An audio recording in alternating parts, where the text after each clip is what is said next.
Hi friends, ನಾನು ನಿಮ್ಮ Bharat C N ಮಾತಾಡ್ತಾ ಇರುವಂಥದ್ದು. ನಮ್ಮ ಸಂತೋಷ್ ಲಾಡ್ ಸರ್ ಫೌಂಡೇಶನ್ ವತಿಯಿಂದ ನಮ್ಮ KS ಬ್ಯಾಚ್ ಈಗ ಶುರುವಾದಂಥದ್ದು. ಈಗಾಗಲೇ ನಾನು ವರ್ಲ್ಡ್ ಜಿಯೋಗ್ರಫಿಯನ್ನು ತಗೋತಾ ಇದ್ದೆ. ನಿನ್ನೆಯ ಒಂದು ತರಗತಿ ಒಳಗಡೆ ನಾವು ವರ್ಲ್ಡ್ ಜಿಯೋಗ್ರಫಿ ಒಳಗಡೆ ಆಫ್ರಿಕಾ ಖಂಡದ ಬಗ್ಗೆ ನೋಡಿದ್ದೀವಿ. ಸೊ ಆಫ್ರಿಕಾ ಖಂಡದ ಬಗ್ಗೆ ಒಂದು ಒಳ್ಳೆಯ ಮಾಹಿತಿ ತಮಗೆಲ್ಲರಿಗೂ ಸಿಕ್ಕಿದೆ ಅಂಥೇಳಿ ನಾನು ಭಾವಿಸ್ತಾ ಇದ್ದೀನಿ. ಸೊ ಇವತ್ತು ಆಫ್ರಿಕಾ ಆದಮೇಲೆ ಮುಂದಿನ ಒಂದು ಖಂಡ ನಮ್ಮ ಖಂಡ, ಭಾರತ ದೇಶ ಇರುವಂತಹ ಒಂದು ಖಂಡ ಏಷ್ಯಾ ಖಂಡದ ಬಗ್ಗೆ ನಾವಿಲ್ಲಿ ಚರ್ಚೆಯನ್ನು ಮಾಡ್ತಾ ಇರುವಂಥದ್ದು. ಏಷ್ಯಾ ಖಂಡದ ಬಗ್ಗೆ ಚರ್ಚೆ ಮಾಡೋದಂತಂದರೆ ಭಾರಿ ಖುಷಿ ನಮಗೂ ಕೂಡ. ಯಾಕಂದರೆ ಒಂದನೇದ್ದು ಏಷ್ಯಾ ಖಂಡ ಭೌಗೋಳಿಕವಾಗಿ ಇಡೀ ಭೂಮಿಯ ಮೇಲೇ ಅತಿ ಹೆಚ್ಚು ವೈವಿಧ್ಯತೆಯಿಂದ ಕೂಡಿರುವಂಥದ್ದು. ಭೂಮಿಯ ಮೇಲೆ ಅತಿ ಹೆಚ್ಚು ವೈವಿಧ್ಯತೆಯಿಂದ ಕೂಡಿರುವಂತಹ ಒಂದು ಖಂಡ. ಅದರ ಜೊತೆಗೆ ಭಾರತ ದೇಶ ಇಲ್ಲಿರುವಂಥ ಖಂಡ ಸಾಕಷ್ಟು ರೀತಿಯಾದಂತಹ ಒಂದು ವಿಶೇಷತೆಗಳಿಂದ ಕೂಡಿರುವಂಥ ಖಂಡ. ಅದರ ಜೊತೆಗೆ ಕರೆಂಟ್ ಅಫೇರ್ಸಲ್ಲಂತೂ ಏಷ್ಯಾ ಖಂಡ ಯಾವಾಗಲೂ ಇರ್ತದೆ. ಈಗ ನಮ್ಮ ಏಷ್ಯಾ ಖಂಡದಲ್ಲೇ ರಷ್ಯಾ ಬರುತ್ತೆ. ಏಷ್ಯಾ ಮತ್ತು ಯುರೋಪ್ ಖಂಡದ ನಡುವೆ ಟ್ರಾನ್ಸ್ ಕಾಂಟಿನೆಂಟಲ್ ಕಂಟ್ರಿ ಅಂತ ಕರಿತೀವಿ. ಸೊ ಹಿಂಗಾಗಿ ರಷ್ಯಾನೂ ನ್ಯೂಸಲ್ಲಿದೆ, ಇಂಡಿಯಾ ನ್ಯೂಸಲ್ಲಿದೆ. ಆಮೇಲೆ ಶ್ರೀಲಂಕಾದಲ್ಲಿ ಎಲ್ಲ ಬೆಲೆಗಳು ಹೆಚ್ಚಾಗಿ ಎಮರ್ಜೆನ್ಸಿಯಾಗಿ 108 ಗದ್ದಲಾಗಿದ್ದಾವೆ, ಅವರು ನ್ಯೂಸಲ್ಲಿರ್ತಾರೆ. ಭಾಳಷ್ಟು ದೇಶಗಳು, ಜಪಾನ್ ನ್ಯೂಸಲ್ಲಿದೆ. ಸೊ ನಿನ್ನೆ ಅಲ್ಲ ಮೊನ್ನೆ ರಾತ್ರಿ ಸಂದರ್ಭದಲ್ಲಿ ಜಪಾನಲ್ಲಿ ಭೀಕರ ಭೂಕಂಪ ಆಗಿದೆ, ಸ್ವಲ್ಪ ಸುನಾಮಿ ಕೂಡ ಬಂದು ಹೋಗಿದೆ. ಸೊ ಇವೆಲ್ಲ ಏನಪ್ಪ ಅಂತಂದರೆ ಇತ್ತೀಚೆಗೆ ಏಷ್ಯಾ ಖಂಡದ ಬಹುತೇಕ ರಾಷ್ಟ್ರಗಳು ನ್ಯೂಸ್ ಒಳಗಡೆ ಇರುವಂಥದ್ದು. ಸೊ ನಾನು ಕರೆಂಟ್ ಅಫೇರ್ಸ್ ರಿಲೇಟೆಡನ್ನು ಇಲ್ಲಿ ಕವರ್ ಮಾಡಿರ್ತೀನಿ. ಆಯಾ ದೇಶಗಳನ್ನು ಹೇಳಬೇಕಾದಾಗ ಕರೆಂಟ್ ಅಫೇರ್ಸ್ ರಿಲೇಟೆಡನ್ನು ನಾನು ಕವರ್ ಮಾಡಿರ್ತೀನಿ. ಅದರ ಜೊತೆಗೆ ಸ್ಟ್ಯಾಟಿಕ್ ಪಾರ್ಟನ್ನು ಕವರ್ ಮಾಡಿರ್ತೀನಿ. ಮತ್ತು ಆ ದೇಶದ ಬಗ್ಗೆ ಕೆಲವೊಂದಿಷ್ಟು ಮಾಹಿತಿಗಳನ್ನು ಕೂಡ ನಾನು ಹೇಳ್ತಾ ಹೋಗಿರ್ತೀನಿ. ಭಾರಿ ಅದ್ಭುತವಾದಂಥ ಮಾಹಿತಿಗಳನ್ನು ಡಿಸ್ಕಸ್ ಮಾಡ್ಕೊತ ಹೋಗೋಣ. ಏಷ್ಯಾ ಖಂಡ ಬಹಳ ಅದ್ಭುತವಾದಂತಹ ಒಂದು ಖಂಡ. ಮೊದಲು ನಾನು ನಿಮಗೆ ಏನು ಮಾಡ್ತೀನಪ್ಪ ಅಂತಂದರೆ ಸುಮಾರು ಒಂದು 20-30 ಪಾಯಿಂಟ್ಸ್ಗಳನ್ನು ನಮ್ಮ ಏಷ್ಯಾ ಖಂಡದ ಬಗ್ಗೆ ನಾನು ಹೇಳ್ತೀನಿ. ಏಷ್ಯಾ ಖಂಡದ ವೈವಿಧ್ಯತೆಗಳು, important points are important features of Asia. ಜಗತ್ತಿನ 60ರಷ್ಟು ಜನಸಂಖ್ಯೆ ಒಂದೇ ಒಂದು ಖಂಡದಲ್ಲಿದೆ, ದ್ಯಾಟ್ ಈಸ್ ಏಷ್ಯನ್ ಕಾಂಟಿನೆಂಟ್. ಇಡೀ ಜಗತ್ತಿನ 60ರಷ್ಟು ಜನಸಂಖ್ಯೆ ನಮ್ಮ ಏಷ್ಯಾ ಖಂಡದಲ್ಲಿರುವಂಥದ್ದು. ಯಾಕಂದರೆ ಚೈನಾ ಇದೆ, ಚೈನಾನೇ 142 ಕೋಟಿ ಜನಸಂಖ್ಯೆ ಇದೆ. ಇನ್ನು ಭಾರತ ದೇಶ 136 ಕೋಟಿ. ಸೊ ಜಗತ್ತಿನ 60% ಜನ ಇರುವಂಥ ಏಕೈಕ ಖಂಡ ಅಂತಂದರೆ that is the Asian continent. ಅರ್ಧಕ್ಕಿಂತ ಹೆಚ್ಚು ಜನ ಇಲ್ಲೇ ಅದಾರೆ ಜಗತ್ತಿನಾಗ. ಸೊ ಹೀಗೆ ಬಹಳ ವಿಶೇಷತೆಗಳಿಂದ ಕೂಡಿದಂತಹ ಒಂದು ಖಂಡ, ಭಾಳ ಭೌಗೋಳಿಕವಾದಂಥ ಅತ್ಯಂತ ವೈವಿಧ್ಯಮಯವಾದಂಥ ಖಂಡ. ಅದಕ್ಕೆ ನಾನು ಫಸ್ಟಿಗೆ ಬರೆದುಬಿಟ್ಟಿದ್ದೀನಿ, ಜಗತ್ತಿನ ಅತ್ಯಂತ ವೈವಿಧ್ಯಮಯವಾದಂತಹ ಒಂದು ಖಂಡ. The most important very diversified continent on planet earth, that is the Asia. Asia ಖಂಡವನ್ನು ಡಿಸ್ಕಸ್ ಮಾಡ್ತಾ ಹೋಗುವಂಥದ್ದು. ಎಲ್ಲರೂ ನೀವೇನು ಮಾಡ್ಬೇಕಂದ್ರೆ, ಈಗ ಸದ್ಯ ನಿಮ್ಮ ಕಡೆ ಓರಿಯೆಂಟ್ ಬ್ಲ್ಯಾಕ್ ಸನ್ ಕೆಲವು ಮಂದಿ ಕಡೆ ಇದೆ, ಓರಿಯೆಂಟ್ ಬ್ಲ್ಯಾಕ್ ಸನ್ ಅಟ್ಲಾಸ್ ಇದೆ, ನಿನ್ನೆ ಹೇಳಿದ್ದೀನಿ ನಾನು. ಓಕೆ, ಸೊ ಓರಿಯೆಂಟ್ ಬ್ಲ್ಯಾಕ್ ಸನ್ ಅಟ್ಲಾಸ್ ಇದೆ, ಆಮೇಲೆ ಇನ್ನೊಂದು ಅಟ್ಲಾಸ್ ಇದೆ, ಯಾವುದು ಆಕ್ಸ್ಫರ್ಡ್. ನಿಮ್ಮ ಕಡೆ ಒಂದು ಓರಿಯೆಂಟ್ ಬ್ಲ್ಯಾಕ್ ಸನ್ ಇರ್ಬೋದು, ಇಲ್ಲ ಅಂತಂದರೆ ಆಕ್ಸ್ಫರ್ಡ್ ಇರ್ಬೋದು. ಎರಡರಾಗ ಒಂದು ಅಟ್ಲಾಸನ್ನು ನೀವು ಇಟ್ಕೊಂಡಿರಬೇಕು. ಅದ್ರ ಜೊತೆಗೆ ಪೆನ್ನು, ಹೈಲೈಟರು ಮತ್ತು ನಿಮ್ಮ ನೋಟ್ಸ್ ರೆಡಿ ಇರಬೇಕು. ಏಷ್ಯಾ ಖಂಡದ ಬಗ್ಗೆ ಒಂದೊಂದೇ ನಾವು ನೋಡ್ಕೊತ ಹೋಗ್ತೀವಿ. ಏಷ್ಯಾ ಖಂಡ ಯಾರಿಗೆ ಸಿಕ್ಕಿಲ್ಲ, ಇಂಡೆಕ್ಸಿಗೆ ಹೋಗ್ಬೇಕು. ಇಂಡೆಕ್ಸಿಗೆ ಹೋಗಿ ಏಷ್ಯಾ ಖಂಡವನ್ನು ಹುಡುಕಿದ್ರೆ ನಿಮಗೆ ಸಿಗ್ತದೆ. ಸೊ ಇಲ್ಲಿ ಏಷ್ಯಾ ಖಂಡವನ್ನು ಆರಂಭ ಮಾಡೋಣ. ಅದಕ್ಕಿಂತ ಪೂರ್ವದೊಳಗಡೆ ಇಲ್ಲಿ ಆಫೀಸರ್ಸ್ ಅಡ್ಡ ಟೆಲಿಗ್ರಾಮ್ ಚಾನಲ್ ಕೂಡ ನಿಮ್ಗೆ ಗೊತ್ತಿರ್ಬೋದು. ನಾನು ಪ್ರತಿ ದಿವಸದ ಒಂದು ಪ್ರಚಲಿತ ವಿದ್ಯಮಾನಗಳ PDF ಅಲ್ಲಿ ಹಾಕ್ತಾ ಹೋಗಿರ್ತೇನೆ. ಇದು ಟೆಲಿಗ್ರಾಮ್ ಚಾನಲ್ ಇದು. ಸೊ ಆಫೀಸರ್ಸ್ ಅಡ್ಡ _1 ಅಂಥೇಳಿ ಈಗಾಗಲೇ ಸುಮಾರು ಅದರೊಳಗಡೆ 91,000 ಜನ ಇರುವಂಥದ್ದು. ಸೊ 91,000 ಜನ ಅಭ್ಯರ್ಥಿಗಳು ಅದರ ಲಾಭವನ್ನು ಪಡ್ಕೋತಾ ಇದ್ದಾರೆ. ಸೊ ಅದರೊಳಗಡೆ ನೀವು ಕೂಡ ಸೇರ್ಬೇಕು ಅನ್ನೋದು ನನ್ನ ಒಂದು ಆಸೆ. ಸೊ ಒಂದು ದಿವಸ ಕರೆಂಟ್ ಅಫೇರ್ಸ್ ತರಗತಿಗಳನ್ನು ನಾವು ಮಾಡಿರ್ತೀವಿ. ಆ ಕರೆಂಟ್ ಅಫೇರ್ಸ್ ತರಗತಿ ಒಳಗಡೆ ಏನೇನು ಮ್ಯಾಟರ್ ಇರ್ತೈತಲ್ಲ ಅದನ್ನೆಲ್ಲ ನಾನು PDF ರೂಪದಲ್ಲಿ ಹಾಕಿರ್ತೀನಿ. ಮತ್ತು ಪ್ರತಿ ತಿಂಗಳ ಮ್ಯಾಗ್ಝಿನ್ಗಳು ಫ್ರೀ ಇರ್ತವೆ. ಮಂತ್ಲಿ ಮ್ಯಾಗ್ಝಿನ್ನು, ಆಮೇಲೆ 6 ಮಂತ್ಸು, 1 ಇಯರು, ಇವೆಲ್ಲ ಮ್ಯಾಗ್ಝಿನ್ಗಳು. 1 ಇಯರ್ ಮ್ಯಾಗ್ಝಿನ್ ಈಗಾಗಲೇ ಅಲ್ಲಿ ಫ್ರೀ ಇರುವಂಥದ್ದು. ಎಲ್ಲ ರೀತಿಯ ಸ್ಪರ್ಧಾತ್ಮಕ ಪರೀಕ್ಷೆಗಳಿಗೆ ಕನ್ನಡ ಮಾಧ್ಯಮದಲ್ಲಿ ಸಾಕಷ್ಟು ವಿಚಾರಗಳನ್ನು ನಾವಿಲ್ಲಿ ಹಂಚ್ಕೊಂಡಿರ್ತೀವಿ. ಸೊ ನೀವು ಅಲ್ಲಿಯೂ ಕೂಡ ಜಾಯ್ನ್ ಆಗೋಕ್ಕೆ ಸಾಧ್ಯ ಆಗಿರಬೇಕು. ಕಂಪ್ಲೀಟ್ ಫ್ರೀ ಆಫ್ ಕಾಸ್ಟ್ ಇರ್ತದೆ. ಇದರ ಜೊತೆಗೆ ಯೂಟ್ಯೂಬ್ ಚಾನಲ್ ಕೂಡ ಇದೆ. ಆಫೀಸರ್ಸ್ ಅಡ್ಡ ಅಂತಲೇ ಯೂಟ್ಯೂಬ್ ಚಾನಲ್ ಇದೆ, ವೆರಿಫೈಡ್ ಯೂಟ್ಯೂಬ್ ಚಾನಲ್ ಇದೆ. ಇದರ ಒಳಗಡೆ ಒಂದು ದಿವಸ ಕರೆಂಟ್ ಅಫೇರ್ಸ್ ತರಗತಿಗಳು ಬರ್ತವೆ. ಈಗಾಗಲೇ ಕರೆಂಟ್ ಅಫೇರ್ಸ್ ತರಗತಿಗಳನ್ನು ಪ್ರತಿ ದಿವಸ ಸುಮಾರು 30-40 ಸಾವಿರ ಜನ ವೀಕ್ಷಣೆ ಮಾಡ್ತಾ ಇರುವಂಥದ್ದು. ಆಮೇಲೆ ಕೆಲವೊಂದು ಸ್ಟ್ರಾಟಜಿ ಕ್ಲಾಸ್ಗಳು ಕೂಡ ಇರ್ತವೆ. KS ಹೆಂಗೆ ಮಾಡಬೇಕು, ಯಾವ ಬುಕ್ ಲಿಸ್ಟ್ ಓದಬೇಕು, PSI, IAS, PC ಆಮೇಲೆ ಬೇರೆ ಬೇರೆ ಸ್ಪರ್ಧಾತ್ಮಕ ಪರೀಕ್ಷೆಗಳಿಗೆ ಯಾವ ರೀತಿ ನಾವು ಓದಬೇಕು. ಈಗ ನೆಕ್ಸ್ಟು GPSTR ಕೂಡ ಒಂದು ವಿಡಿಯೋವನ್ನು ಮಾಡ್ತಾ ಇದ್ವಿ. ಸೊ ಅದರೊಳಗಡೆ GPSTR ಎಕ್ಸಾಮ್ ಹೆಂಗೆ ನಡೀತದೆ, ಏನು ಓದಬೇಕು, ಏನು ಸ್ಟ್ರಾಟಜಿ ಮಾಡಬೇಕು, ಇವೆಲ್ಲ ನಿಮಗೆ ಸಿಗುವಂಥದ್ದು. ನೀವು ಯೂಟ್ಯೂಬಲ್ಲಿ ಹೋಗಿ ಆಫೀಸರ್ಸ್ ಅಡ್ಡಾ ಅಂತ ಸರ್ಚ್ ಮಾಡಿದರೆ ನಿಮಗೆ ಸಿಗುವಂಥದ್ದು. ಅಲ್ಲಿ ಹೋಗಿ ನೀವು ಜಾಯ್ನ್ ಆದರೆ ಸಾಕಷ್ಟು ಮಾಹಿತಿಗಳು ನಿಮಗೆ ಸಿಗುವಂಥದ್ದು. ಸೊ ಇನ್ನು ನೆಕ್ಸ್ಟು ಇಲ್ಲಿ ನೋಡ್ರಿ, ಏಷ್ಯಾ ಖಂಡ. ಈಗಾಗಲೇ ನಿಮಗೆ ಹೇಳಿದಂಗೆ ಜಗತ್ತಿನ ಜನಸಂಖ್ಯೆ ಎಷ್ಟೈತಿ? ಜಗತ್ತಿನ ಜನಸಂಖ್ಯೆ ಸುಮಾರು 750 ಕೋಟಿ ಇದೆ. 750 ಕೋಟಿ ಜನಸಂಖ್ಯೆ ಒಳಗಡೆ 750 ಕೋಟಿ ಇದು ಜಗತ್ತಿನ ಜನಸಂಖ್ಯೆ, ಸುಮಾರು 750 ಕೋಟಿ. ಇದ್ರಾಗ 142 ಕೋಟಿ ಚೈನಾದಿದೆ. ನೆಕ್ಸ್ಟು ಭಾರತದ ಜನಸಂಖ್ಯೆ 136 ಕೋಟಿ ಇದೆ. ಸೊ ಭಾರತದ ಜನಸಂಖ್ಯೆ 136 ಇದೆ, ಚೈನಾದ್ದು 142 ಇದೆ. ಇವೆರಡೂ ಸೇರಿದ್ರೇ ಸಾಕಷ್ಟು ಆಯ್ತು. ಇಲ್ಲೇ 200 300 ಜನಸಂಖ್ಯೆ 300 ಕೋಟಿ ಆಯ್ತು ಬರೀ ಎರಡು ದೇಶಗಳು.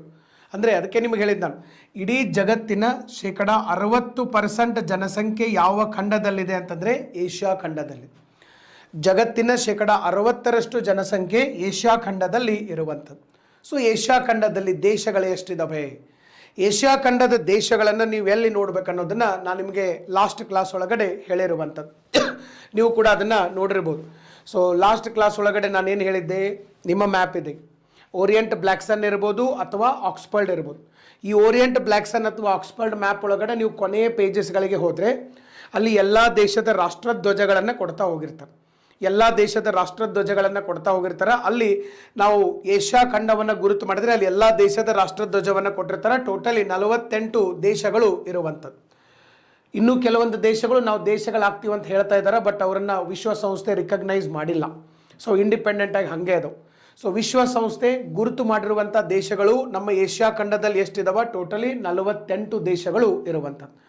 ಇದರೊಳಗಡೆ ಭಾರತ ದೇಶ ಇರ್ಬೋದು, ರಷ್ಯಾ ಇರ್ಬೋದು, ಇರಾನ್ ಇರ್ಬೋದು, ಇರಾಕ್ ಇರ್ಬೋದು, ಸೌದಿ ಅರೇಬಿಯಾ ಇರ್ಬೋದು, Singapore, Malaysia, Vietnam, China, Cambodia, Japan, ಇವೆಲ್ಲ ದೇಶಗಳು ಬರುವಂಥದ್ದು. ಟೋಟಲ್ ಆಗಿ ನಮಗೆ 48 ದೇಶಗಳು ಇರುವಂಥದ್ದು. ಮತ್ತು ಏಷ್ಯಾ ಖಂಡದ ವಿಶೇಷತೆಗಳನ್ನು ನಾವಿನ್ನ ಒಂದೊಂದೇ ಇಲ್ಲಿ ನಾವು ನೋಡ್ತಾ ಹೋಗೋಣ. ಅದನ್ನು ನೋಡೋಕ್ಕಿಂತ ಪೂರ್ವದೊಳಗಡೆ ಏಷ್ಯಾ ಖಂಡ ಮೊದಲು ಯಾವ ರೀತಿ ಇದೆ ಇಲ್ಲಿ ನೋಡಬೇಕು.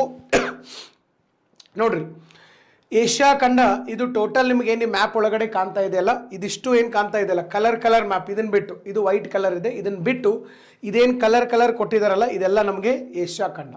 ಇಲ್ಲಿ ನಮ್ಮ ಭಾರತ ದೇಶ ಇರುವಂಥದ್ದು. ಭಾರತ ದೇಶ ಇಲ್ಲಿದೆ. ಆಮೇಲೆ ನೆಕ್ಸ್ಟು ಈ ಕಡೆ ಎಲ್ಲ ಸೌತ್ ಈಸ್ಟ್ ಏಷ್ಯಾ ಅಂತ ಕರಿತೀವಿ ನಾವು. South East Asia, Singapore, Vietnam, Myanmar, Thailand, Laos, Cambodia, Vietnam. ನೀವು ಒಂದು ಸ್ವಲ್ಪ ಮ್ಯಾಪಲ್ಲಿ ನೋಡ್ಕೊತ ಹೋಗ್ಬೇಕು. ಯಾಕಂದರೆ ಈ ಎಲ್ಲ ದೇಶಗಳ ಬಗ್ಗೆ ನಾವು ಚರ್ಚೆ ಮಾಡ್ತೀವಿ, ಪ್ರತಿಯೊಂದು ದೇಶಗಳ ಬಗ್ಗೆ ಚರ್ಚೆ ಮಾಡ್ತೀವಿ. ಅಲ್ಲಿ ಏನು ಕರೆಂಟ್ ಅಫೇರ್ಸ್ ನಡೀತಾ ಇದೆ ಅದ್ರ ಬಗ್ಗೆ ಕೂಡ ನಾನು ಮಾಹಿತಿ ಕೊಡ್ತೀನಿ. ಆದರೆ ಮೊದಲು ಅವು ಎಲ್ಲೆದಾವು ಗೊತ್ತಿರಬೇಕು. ಅವು ಎಲ್ಲೆದವು ಕರೆಕ್ಟಾಗಿ, ಅವು ಎಲ್ಲೆದವು ನಮಗೆ ಗೊತ್ತಿತ್ತಪ್ಪ ಅಂತಂದರೆ ನಾವು ಅದ್ರ ಬಗ್ಗೆ ಚೆನ್ನಾಗಿ ನೋಡ್ಕೊತ ಹೋಗ್ಬೋದು. ಫಸ್ಟ್ ನಮಗೇನಪ್ಪ ನಂದು ಉದ್ದೇಶ ಏನಂತಂದರೆ ನಿಮ್ಗೆ ಅವು ಎಲ್ಲೆದಾವ ಅನ್ನೋದು ಗೊತ್ತಿರಬೇಕು. ಫಸ್ಟು ಅವು ಎಲ್ಲೆದವ ಅದ್ರದ್ದು ಲೊಕೇಶನ್ ಏನು ಅನ್ನೋದು ನಿಮಗೆ ಗೊತ್ತಾಗ್ಬಿಡ್ತು ಅಂತಂದರೆ ನೀವು ಆರಾಮಾಗಿ ನೋಡ್ಕೊತ ಹೋಗ್ಬೋದು. ಇಂಡಿಯಾ ಇದೆ, ಮೇರೆ ಪ್ಯಾರಾ ಭಾರತ್ ಇಂಡಿಯಾ ಇಲ್ಲಿದೆ. ಇಂಡಿಯಾದಿಂದ ಈ ಕಡೆಗೆ ಬಾಂಗ್ಲಾ ಒಂದೊಂದು ಮಾರ್ಕ್ ಮಾಡ್ಕೊಂತ ಬರ್ರಿ. ಮೊದಲು ನಾವೇನು ಮಾಡೋಣ, ಎಲ್ಲ ದೇಶಗಳನ್ನು ನೋಡೋಣ, ಮೊದಲು ಲೊಕೇಶನ್ ಗೊತ್ತಾಗಲಿ. ಯಾಕಂದ್ರೆ ಈಗ ನಾನು ಒಮ್ಮೆ ಇಲ್ಲಿ ಸೌತ್ ಕೊರಿಯಾ ಐತಂತೇಳಿ ಸೌತ್ ಕೊರಿಯಾ ಬಗ್ಗೆ ಹೇಳ್ಕೊತ ಹೋಗ್ಬಿಟ್ರೆ ಎಷ್ಟೋ ಮಂದಿಗೆ ಎಕ್ಸ್ಪ್ಲನೇಷನ್ ಮುಗಿದ್ರೂ ಸೌತ್ ಕೊರಿಯಾ ಎಲ್ಲೈತೆ ಗೊತ್ತಿರೋದಿಲ್ಲ. ಅದಕ್ಕಾಗಿ ನನ್ನ ಉದ್ದೇಶ ಇಷ್ಟೇ, ಮೊದಲು ಅವು ದೇಶಗಳನ್ನು ನೋಡೋಣ, ಆರಾಮಾಗಿ ಕಲಿಬೇಕಾದಾಗ ಅವಸರ ಮಾಡಿ ಎಲ್ಲ ಕಲ್ತಂಗೆ ಆಗಿರ್ಬೇಕು, ನೆನಪೇನು ಉಳಿದಿರಬಾರ್ದು, ಹಂಗೆ ಆಗಬಾರ್ದು. ಓಕೆ. ಸೊ ಇಂಡಿಯಾದಿಂದ ಬಾಂಗ್ಲಾದೇಶ್, ಅಲ್ಲಿಂದ ಈ ಕಡೆಗೆ ಮಯನ್ಮಾರ್ ಬಂದ್ರಿ ಅಂತಂದರೆ ಮಯನ್ಮಾರ್ ದೇಶದ ರಾಜಧಾನಿ ನಿಮಗೆ ಸಿಗ್ತದೆ. ಯಾವುದು? ಮಯನ್ಮಾರ್ ದೇಶದ ರಾಜಧಾನಿ ನೈಪೇತಾವ್, ಮಯನ್ಮಾರ್ಸ್ ಕ್ಯಾಪಿಟಲ್. ಅದಾದಮೇಲೆ ನಿಮಗೆ ಬರುವಂಥದ್ದು ಯಾವುದು? ಥೈಲ್ಯಾಂಡ್ಸ್ ಕ್ಯಾಪಿಟಲ್ ಬ್ಯಾಂಕಾಕ್. ಥೈಲ್ಯಾಂಡು ಇಲ್ಲಿ ಕೆಳಗಡೆ ಇಲ್ಲಿವರೆಗೆ ನಿಮಗೆ ಬರುವಂಥ ಥೈಲ್ಯಾಂಡು ಸರ್ ಇಲ್ಲಿವರೆಗೆ ನಿಮಗೆ ಬರುವಂಥದ್ದು. ನೆಕ್ಸ್ಟ್ ಥೈಲ್ಯಾಂಡ್ ಆದ ಕಡೆ ಲಾವೋಸ್, ಆಮೇಲೆ ಕಂಬೋಡಿಯಾ, ಆಮೇಲೆ ವಿಯೆಟ್ನಾಂ ದೇಶಗಳು ಬರ್ತವೆ. ಇದಾದಮೇಲೆ ಕೆಳಗಡೆ ಮಲೇಷಿಯಾ ಬರ್ತದೆ. ಮಲೇಷಿಯಾದ ಲಾಸ್ಟ್ ಸಣ್ಣ ಪಾಯಿಂಟ್ ಇದೆ, ದಟ್ ಇಸ್ ಸಿಂಗಾಪುರ್ ನಿಮಗೆ ಆಮೇಲೆ ತೋರಿಸ್ತೇನೆ ಬೇರೆ ಮ್ಯಾಪಲ್ಲಿ. ಈ ಮ್ಯಾಪ್ ಇದು ಟೋಟಲ್ಲು ಖಂಡದ ಮ್ಯಾಪ್ ಇದೆ. ಇಲ್ಲಿ ನಮಗೆ ಸಿಂಗಾಪುರ್ ಕಾಣೋದಿಲ್ಲ. Singapore is a very small country. Singapore ವಿಸ್ತೀರ್ಣ ಎಷ್ಟೈತಪ್ಪ ಅಂತಂದರೆ ನಮ್ಮ ಬೆಂಗಳೂರು ವಿಸ್ತೀರ್ಣ ಎಷ್ಟೈತಲ್ಲ ಅಷ್ಟೇ ಐತೆ ಸಿಂಗಾಪುರ್ ವಿಸ್ತೀರ್ಣ. ಸೊ ಹಿಂಗಾಗಿ ಅದು ಕಾಣೋದಿಲ್ಲ. ಆಮೇಲೆ ಈ ಕಡೆ ಇಂಡೋನೇಷ್ಯಾ, ಆಮೇಲೆ ಇಲ್ಲಿ ಇಂಡೋನೇಷ್ಯಾ ಅಂತ ನಿಮಗೆ ಕಾಣ್ತದೆ. Next Philippines, Taiwan. ಈಗ ಸದ್ಯ ತೈವಾನ್ ನ್ಯೂಸ್ನಾಗ ಐತಿ. ಈಗ ಜಗಳ ನಡೆದೈತಿ ಯಾರ್ದು? ರಷ್ಯಾ ಮತ್ತು ಉಕ್ರೇನ್. ರಷ್ಯಾ ಎಲ್ಲೈತಿ? ಇಲ್ಲೈತಿ. ರಷ್ಯಾದವರು ಉಕ್ರೇನ್ ಮೇಲೆ ಬಾಂಬ್ ಹಾಕಾಕತ್ತಾರೆ. ರಷ್ಯಾದವರು ಉಕ್ರೇನ್ ಮೇಲೆ ಬಾಂಬ್ ಹಾಕ್ತಾ ಇದ್ದಾರೆ. ಉಕ್ರೇನಲ್ಲಿ ಇದ್ದಕ್ಕಂಥ ನಮ್ಮ ಭಾರತೀಯ ವಿದ್ಯಾರ್ಥಿಗಳು ಇತ್ತೀಚೆಗೆ ಏನು ಮಾಡಿದ್ರು? ಪೋಲೆಂಡು, ರೊಮೇನಿಯಾ, ಹಂಗೇರಿ, ಸ್ಲೋವೇಕಿಯಾಕ್ಕೆ ಹೋಗಿ ಇಲ್ಲಿಂದ ಭಾರತ ದೇಶ ಅವ್ರನ್ನ ಏರ್ ಲಿಫ್ಟ್ ಮಾಡಿಕೊಂಡು ನಾವು ಕರ್ಕೊಂಡ್ಬಂದಿವಿ. ಹೌದಾ? ಸೊ ಈಗ ಇಲ್ಲಿ ಇವರಿಬ್ಬರದು ಯುದ್ಧ ಇನ್ನೂ ನಡೆಯಕತ್ತೈತಿ. ಈಗ ಚೈನಾ ಮತ್ತು ತೈವಾನ್ದು ಸ್ವಲ್ಪ ಶುರು ಆಗೋಂಗೆ ಅನಿಸ್ತಾ ಇದೆ ಜಗಳ, ಚೈನಾ ಮತ್ತು ತೈವಾನದ್ದು. ಅದನ್ನು ಹೇಳ್ತೇನೆ ನಿಮಗೆ. ಇಲ್ಲಿ ಚೈನಾ ಇದೆ, ಇದು ತೈವಾನ್. ನೆಕ್ಸ್ಟು ತೈವಾನ್ದಿಂದ ಸ್ವಲ್ಪ ಮ್ಯಾಲೆ ಹೋದ್ರಿ ಅಂತಂದರೆ South Korea, North Korea. North Korea, South Korea. North Korea completely ಇದು communist country. South Korea completely capitalist country. North Korea Kim Jong Un ಇದ್ದಾರೆ, ಸೌತ್ ಕೊರಿಯಾದಲ್ಲಿ ಮೂನ್ ಜೆ ಇನ್ ಇದ್ದಾರೆ. ಓಕೆ. ಆಮೇಲೆ ಈ ಕಡೆಗೆ ಯಾವ ದೇಶ ಇರುವಂಥದ್ದು? That is Japan. Most industrialised country on planet earth. ಇಡೀ ಭೂಮಿಯ ಮೇಲೆ ಅತಿ ಹೆಚ್ಚು ಕೈಗಾರಿಕೀಕರಣ ಹೊಂದಿದಂಥ ದೇಶ ಜಪಾನ್. ವಿಶೇಷ ಚರ್ಚೆ ಇದೆ ಜಪಾನ್ ಬಗ್ಗೆ, ನಾವು ಜಪಾನ್ ಬಂದಾಗ ಹೇಳ್ತೇನೆ ನಿಮಗೆ. ಮೊದಲು ನಾವು ದೇಶಗಳು ಎಲ್ಲದಾವೆ ನೋಡಿಟ್ಕೊಳ್ಳೋದು. ನೆಕ್ಸ್ಟು ಈ ಕಡೆ ಮಂಗೋಲಿಯಾ, ಲ್ಯಾಂಡ್ಲಾಕ್ಡ್ ಕಂಟ್ರಿ. ಈ ಕಡೆ ಮ್ಯಾಲೆ ರಷ್ಯಾ ಐತಿ, ಕೆಳಗಡೆ ಚೈನಾ ಐತಿ. ಚೈನಾ ಮತ್ತು ರಷ್ಯಾದ ನಡುವೆ ಇರ್ತಕ್ಕಂಥ ದೇಶ ಯಾವುದಪ್ಪ ಅಂತಂದ್ರೆ ಮಂಗೋಲಿಯಾ. ನೆಕ್ಸ್ಟು ಈ ಕಡೆ ರಷ್ಯಾದಿಂದ ಕೆಳಗಡೆ ಬರ್ರಿ ಕಜಾಕಿಸ್ತಾನ್. ಕಜಾಕಿಸ್ತಾನ್ ಇವನ್ನೆಲ್ಲ ನಾವು ಸೆಂಟ್ರಲ್ ಏಷ್ಯನ್ ಕಂಟ್ರಿ ಅಂತ ಕರಿತೀವಿ. ಎಂಥ ಕಂಟ್ರಿ ಅಂತ ಕರಿತೀವಿ? ಸೆಂಟ್ರಲ್ ಏಷ್ಯಾ, ಮಧ್ಯ ಏಷ್ಯಾದ ದೇಶಗಳು. ನಮ್ಮ ಭಾರತ ಇವೆಲ್ಲ ಏನಂತಂದರೆ ಇವೆಲ್ಲ ದಕ್ಷಿಣ ಏಷ್ಯಾ, ಇದೆಲ್ಲ ಆಗ್ನೇಯ ಏಷ್ಯಾ, ಇದೆಲ್ಲ ಪಶ್ಚಿಮ ಏಷ್ಯಾ, ಇದೆಲ್ಲ ಮಧ್ಯ ಏಷ್ಯಾ, ಇದೆಲ್ಲ ವೆಸ್ಟ್ ಏಷ್ಯಾ, ಪಶ್ಚಿಮ ಏಷ್ಯಾ, ಈ ಥರ ಕರಿತೀವಿ. ಓಕೆ. ಸೊ ಇಲ್ಲಿ ಕಜಾಕಿಸ್ತಾನ್ ಮಾರ್ಕ್ ಮಾಡ್ಬೇಕು. ನೀವು ಅಲ್ಲಿ ಪೊಲಿಟಿಕಲ್ ಮ್ಯಾಪ್ ಒಳಗಡೆ ಮಾರ್ಕ್ ಮಾಡ್ಕೊತ ಹೋಗಿರ್ಬೇಕು, ಇಮಿಡಿಯೇಟ್ ಮಾರ್ಕ್ ಮಾಡ್ಕೋಬೇಕು. ಯಾಕಂದ್ರೆ ನಿಮಗೆ ಇಡೀ ನಮ್ಮ ಏಷ್ಯಾ ಖಂಡದ ಪರಿಚಯ ಆಗಲ್ಲ ಅಂತ ನಂದು ಮೊದಲು ಉದ್ದೇಶ ಇರೋದು. ಇದಾದ್ಮೇಲೆ ನೆಕ್ಸ್ಟ್ ಯಾವ್ದು ಬರ್ತೈತಿ? Uzbekistan. Next Turkmenistan, Tajikistan, Kyrgyzstan. ನೋಡ್ರಿ ನೆಕ್ಸ್ಟ್ ಬರೋದು ಅಫ್ಘಾನಿಸ್ತಾನ್, ಆಮೇಲೆ ನೆಕ್ಸ್ಟು ಇರಾನ್, ನೆಕ್ಸ್ಟು ಪಾಕಿಸ್ತಾನ್. ಇವು ದೇಶಗಳು ಬರ್ತವೆ. ಅದಾದಮೇಲೆ ಸರ್ ಇಲ್ಲಿ ನೇಪಾಳ್, ಭೂತಾನ್, ಆಮೇಲೆ ಶ್ರೀಲಂಕಾ, ಇಲ್ಲಿ ಇನ್ನೊಂದು ಬರ್ತದೆ ಮಾಲ್ಡೀವ್ಸ್. ಮಾಲ್ಡೀವ್ಸ್ ಸಣ್ಣ ದ್ವೀಪ ರಾಷ್ಟ್ರ, ಕಾಣಂಗಿಲ್ಲ ಅದು ವರ್ಲ್ಡ್ ಮ್ಯಾಪ್ನಾಗ. ಇವೆಲ್ಲ ದೇಶಗಳು. ಇನ್ನು ನೀವು ಇರಾನ್ದಿಂದ ಈ ಕಡೆ ಹೋದ್ರಿ, ಸ್ವಲ್ಪ ಈ ಕಡೆ ಹೋದ್ರಿ ಅಂತಂದರೆ ಇರಾನ್ದಿಂದ ಈ ಕಡೆ ಹೋದರೆ Iraq, Syria, Turkey. Turkey last, ಇದು ಏಷ್ಯಾದಾಗ ಲಾಸ್ಟ್ ದೇಶ. ಟರ್ಕಿ ಆತಂದ್ರೆ ನಿಮಗೆ ಯುರೋಪ್ ಖಂಡ ಬಂದ್ಬಿಡ್ತದೆ. ಓಕೆ. ಟರ್ಕಿ ನೋಡ್ರಿ, ಟರ್ಕಿ ಬಗ್ಗೆನೂ ನೆನ್ಪಿಟ್ಕೋರಿ.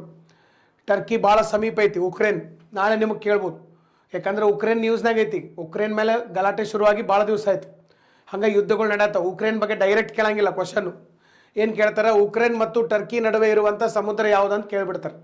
ಅವಾಗ ಏನು ಮಾಡಬೇಕು? ಓಕೆ. ಸೊ ಇಂಥ ಕ್ವಶನ್ಗಳಿಗೆ ನೀವು ಆನ್ಸರ್ ಮಾಡ್ಬೇಕಂದ್ರೆ ಯಾವ ದೇಶ ನ್ಯೂಸ್ನಾಗ ಐತಿ? ಉಕ್ರೇನ್ ನ್ಯೂಸ್ನಾಗ ಐತಿ. ಉಕ್ರೇನ್ ಸುತ್ತಮುತ್ತ ಯಾರಿದಾರಲ್ಲ ಕರೆಕ್ಟಾಗಿ ನೋಡಿಟ್ಕೊಂಡಿರ್ಬೇಕು. ಉಕ್ರೇನ್ ಸುತ್ತಮುತ್ತ ಇರ್ತಕ್ಕಂಥ ದೇಶಗಳ ಬಗ್ಗೆ ಸರ್ ಕರೆಕ್ಟಾಗಿ ನೀವು ನೋಡಿಟ್ಕೊಂಡಿರ್ಬೇಕು. Then only it will be okay. So fine ಅಂದರೆ ಮಾತ್ರ ನಿಮಗೆ ವರ್ಕ್ ಆಗ್ತದೆ. ಯಾಕಂದರೆ ನಾಳೆ ನಿಮಗೆ ಎಕ್ಸಾಮ್ದೊಳಗಡೆ ಉಕ್ರೇನು ಮತ್ತು ಟರ್ಕಿ ನಡು ಬ್ಲ್ಯಾಕ್ ಸಿ ಇದೆ ಅಂತ ನೀವು ಈಗ ಓದ್ಕೊಂಡು ಹೋಗಿದ್ರೆ ಅಟ್ಟ ಅಲ್ಲಿ ಆನ್ಸರ್ ಮಾಡೋಕ್ಕೆ ಬರ್ತೈತಿ. ಅಲ್ಲಿ ಹೋದ್ಮೇಲೆ ಒಮ್ಮೆ ನೀವು ಕ್ವಶನ್ ನೋಡಿದ್ರಿ ಸರ್ ಆನ್ಸರ್ ಮಾಡೋಕ್ಕೆ ಬರೋದಿಲ್ಲ. ಯಾಕಂದರೆ ನಾವು ಅದನ್ನು ಓದೇ ಇರೋದಿಲ್ಲ, ನಮ್ಮ ಮುಂದೆ ಮ್ಯಾಪ್ ಇರೋದಿಲ್ಲ. ಈಗ ನಮ್ಮ ಮುಂದೆ ಮ್ಯಾಪ್ ಐತಿ, ನಾವು ನೋಡ್ತೀವಿ. ನಿಮ್ಮ ಮುಂದೆ ನಿಮ್ಮ ಕೈಯಾಗ ಎಲ್ಲರಿಗೂ ಮ್ಯಾಪ್ ಐತಿ. ಮ್ಯಾಪ್ ನೋಡಿ ನೀವು ಹೇಳ್ಬಿಡ್ತೀರಿ ಬ್ಲ್ಯಾಕ್ ಸಿ ಸರ್ ಅಂತೇಳಿ. ಬಟ್ ಮ್ಯಾಪ್ ಇಲ್ಲಂದರೆ ಈ ಕ್ವಶನ್ಗೆ ಆನ್ಸರ್ ಮಾಡೋಕ್ಕೆ ಬರೋದಿಲ್ಲ. Black Sea, Caspian Sea, Mediterranean Sea ಕೊಟ್ರಂದ್ರೆ ಮುಗಿದ ಹೋಯ್ತು, ಫುಲ್ ಕನ್ಫ್ಯೂಸ್ ಆಗೋಕ್ಕೆ ಶುರು ಆಗ್ತದೆ. ಸೊ ಅದಕ್ಕಾಗಿ ಸ್ವಲ್ಪ ಈಗ ನೋಡ್ಕೊಂಡಿರ್ಬೇಕು. ಟರ್ಕಿ ಹೇಳ್ತೇನೆ ನಿಮಗೆ ಟರ್ಕಿ ಬಗ್ಗೆ. ಆಮೇಲೆ ನೆಕ್ಸ್ಟು ಇಲ್ಲೊಂದು ಸ್ವಲ್ಪ ಬರ್ತಾವೆ ಲೆಬನನ್, ಜಾರ್ಡನ್, ಇಸ್ರೇಲ್, ಪ್ಯಾಲೆಸ್ಟೀನ್. ಅದ್ರ ಬಗ್ಗೆ ಅದು ಗಲಾಟೆ ಭಾಳ ಐತಿ. Israel, Palestine. ಏಷ್ಯಾ ಖಂಡ ನಮಗೆ ಮುಗಿಯೋಕ್ಕೆ 2-3 ದಿವಸ ಟೈಮ್ ಬೇಕು. ನಮ್ಮದು ಪ್ರತಿ ದಿವಸ ಸಂಜೆ 6ರಿಂದ 7 ಗಂಟೆವರೆಗೆ ಕ್ಲಾಸ್ ಇರ್ತೈತಿ. ಓಕೆ. ಸೊ ನಮಗೆ ಮಿನಿಮಮ್ ಎರಡು ದಿವಸ ಏನಾದರೂ ಬೇಕು. ಏಷ್ಯಾ ಖಂಡ ಭಾಳ ದೊಡ್ಡದಿದೆ. ಏಷ್ಯಾ ಖಂಡದ ಬಗ್ಗೆ ಸಂಪೂರ್ಣವಾಗಿ ಚರ್ಚೆ ಮಾಡ್ಕೊತ ಬರ್ತೀವಿ ನಾವು. ಸೊ ಇಲ್ಲಿ ಸರ್ ನೆಕ್ಸ್ಟು ಇದಾದ ಕೂಡ ನೆಕ್ಸ್ಟ್ ಬರೋದು ಯಾವಪ್ಪ ಅಂತಂದರೆ ಸೌದಿ ಅರೇಬಿಯಾ. ಈಗ ಸೌದಿ ಅರೇಬಿಯಾ ಕೂಡ ನ್ಯೂಸ್ನಾಗ ಐತಿ. ಸೌದಿ ಅರೇಬಿಯಾದವರು ನಮ್ಮ ಕಡೆಯಿಂದ ಆಯಿಲ್ ತೊಗೋರಿ ಅಂತ ಕೂತಾರ. ಅವ್ರಿಗೆ ಆಯಿಲ್ ತೊಗೋಬೇಕು ಈಗ ಅವ್ರ ಕಡೆಯಿಂದ. ನಮ್ಮ ಕಡೆಯಿಂದ ಆಯಿಲ್ ತೊಗೋರಿ ಅಂತ ರಷ್ಯಾದವ್ರು ನಾವು ನಿಮಗೆ ಫುಲ್ ಡಿಸ್ಕೌಂಟ್ ಕೊಡ್ತೀವಿ ಅಂತ ಹೇಳಕತ್ತಾರೆ. ರಷ್ಯಾದ ಅಧ್ಯಕ್ಷರು ವ್ಲಾದಿಮಿರ್ ಪುಟಿನ್ ಭಾರಿ ಡಿಸ್ಕೌಂಟ್ ರೇಟ್ ಐತಿ. ಆಮೇಲೆ ಮತ್ತೆ ನೀವು ನಮಗೆ ದುಡ್ಡು ಕೊಡ್ಬೇಕಾದಾಗ ನೀವು ರಷ್ಯಾದ ಕರೆನ್ಸಿ ಒಳಗೆ ಕೊಡಬೇಡ್ರಿ, ರೂಪಾಯಿ ಒಳಗೆ ಕೊಟ್ಬಿಡ್ರಿ, ನಾವು ತೊಗೊಂಡ್ಬಿಡ್ತೀವಿ. ಭಾರಿ ಡಿಸ್ಕೌಂಟ್ ರೇಟ್ನಾಗ ಕೊಡಾಕತ್ತಾರೆ ರಷ್ಯಾದವ್ರು. ಅದಕ್ಕೀಗ ಇನ್ನು ನಾವು ಅವ್ರ ಕಡೆ ಹೋದಿವಿ ಅಂತಂದರೆ ಇವ್ರಿಗೆ ಹೊಡ್ತಾ ಬೀಳ್ತೇವೆ ಸೌದಿದವರು. ಅವರು ಸ್ವಲ್ಪ ಡಿಸ್ಕೌಂಟ್ ಕೊಡೋಕೆ ರೆಡಿ ಆಗತ್ತಾರೆ. ಸೌದಿ ಅರೇಬಿಯಾ ಬಗ್ಗೆ ನೋಡೋಣ. ಸೌದಿ ಅರೇಬಿಯಾದಲ್ಲಿ ಒಬ್ಬರು ಕಿಂಗ್ ಇದ್ದಾರೆ, Mohammed bin Salman, very good friend of India. ಅವ್ರ ಬಗ್ಗೆ ನಾವು ಚರ್ಚೆ ಮಾಡೋಣ. ನೆಕ್ಸ್ಟು ಯಮನ್. ಯಮನ್ ದೇಶ ಇದೆ. ಯಮನ್ ದೇಶದ ರಾಜಧಾನಿ that is Sana. Next Oman ದೇಶದ ರಾಜಧಾನಿ Muscat. Saudi capital Riyadh. Next ಈ ಕಡೆಗೆ ಸರ್ ಯುನೈಟೆಡ್ ಅರಬ್ ಎಮಿರೇಟ್ಸ್ ಇರ್ಬೋದು, ದುಬೈ, ಕತರ್ನ ರಾಜಧಾನಿ ದೋಹಾ, ಬಹ್ರೇನ್. ನೆಕ್ಸ್ಟ್ ಇನ್ನೊಂದು ಸಣ್ಣ ದೇಶ ಇದೆ ಇಲ್ಲಿ, ಸಣ್ಣ ದೇಶ ಇದೆ. ಓಕೆ, ಯಾವುದು? ಕುವೈತ್ನ ರಾಜಧಾನಿ ಕುವೈತ್ ಸಿಟಿ. ಇವೆಲ್ಲ ದೇಶಗಳು ಇರುವಂಥದ್ದು. ಅಂದರೆ ನಿಮಗೆ ಈಗ ಏನಾಯ್ತು ಅಂದರೆ ಒಂದು ನಾರ್ಮಲ್ ಒಂದು ಐಡಿಯಾ ಬಂತು. ಏನಪ್ಪ ಏಷ್ಯಾ ಖಂಡ ಅಂತಂದರೆ ಏನೇನು, ಯಾವ್ಯಾವ ದೇಶಗಳು ಬರ್ತಾವ. ಇಲ್ಲಿವರೆಗೆ ನಾವು ಏನಾಗಿತ್ತು, ಸೌದಿ ಅರೇಬಿಯಾ ಅಂತ ಕೇಳಿದ್ದೀವಿ, ನಾವು ಹೆಸರು ಕೇಳಿದ್ದೀವಿ. ಸೌದಿ ಅರೇಬಿಯಾ ಅಂತ ನಾವು ಹೆಸರು ಕೇಳಿಲ್ಲ ಅಂತಲ್ಲ, ನೀವು ಕೇಳಿದಿರಿ, ಎಲ್ಲರೂ ಕೇಳಿದ್ರು. ಆದರೆ ಅದು ಎಲ್ಲಿ ಬರ್ತೈತಿ? ಭಾರತ ದೇಶದ ಕಡೆಯಿಂದ ಅದು ಯಾವ ಭಾಗದಲ್ಲಿ ಬರ್ತೈತೆ ಅನ್ನೋದು ನಮಗೆ ಗೊತ್ತಿರಲಿಲ್ಲ, ಯಾವ ಕಡೆ ಬರ್ತೈತೆ ಅನ್ನೋದು ನಮಗೆ ಗೊತ್ತಿರಲಿಲ್ಲ. ಬಟ್ ಈಗೇನಾಯಿತು, ಎಲ್ಲಿ ನಮಗೆ Singapore, Malaysia, Vietnam, Cambodia, Laos ಬರ್ತಾವ, ಯಾವ ಕಡೆ ನಮಗೆ sir north Korea, South Korea, Japan ಬರ್ತಾವ, ಮತ್ತು ಯಾವ ಕಡೆ ಸರ್ ರಷ್ಯಾ ಬರ್ತದೆ, ಕಜಾಕಿಸ್ತಾನ್, ಟರ್ಕ್ಮೇನಿಸ್ತಾನ್, ಅಫ್ಘಾನಿಸ್ತಾನ್, ಇವು ಯಾವ ಕಡೆ ಬರ್ತಾವ, ಆಮೇಲೆ ಸರ್ ಸೌದಿ ಅರೇಬಿಯಾ ಎಲ್ಲ ಇವು ಯಾವ ಕಡೆ ಬರ್ತಾವ, ಇವೆಲ್ಲ ನಮಗೆ ಈಗ ಒಂದು ಐಡಿಯಾ ಬಂತು, ಒಂದು ರಫ್ ಐಡಿಯಾ ಬಂತು.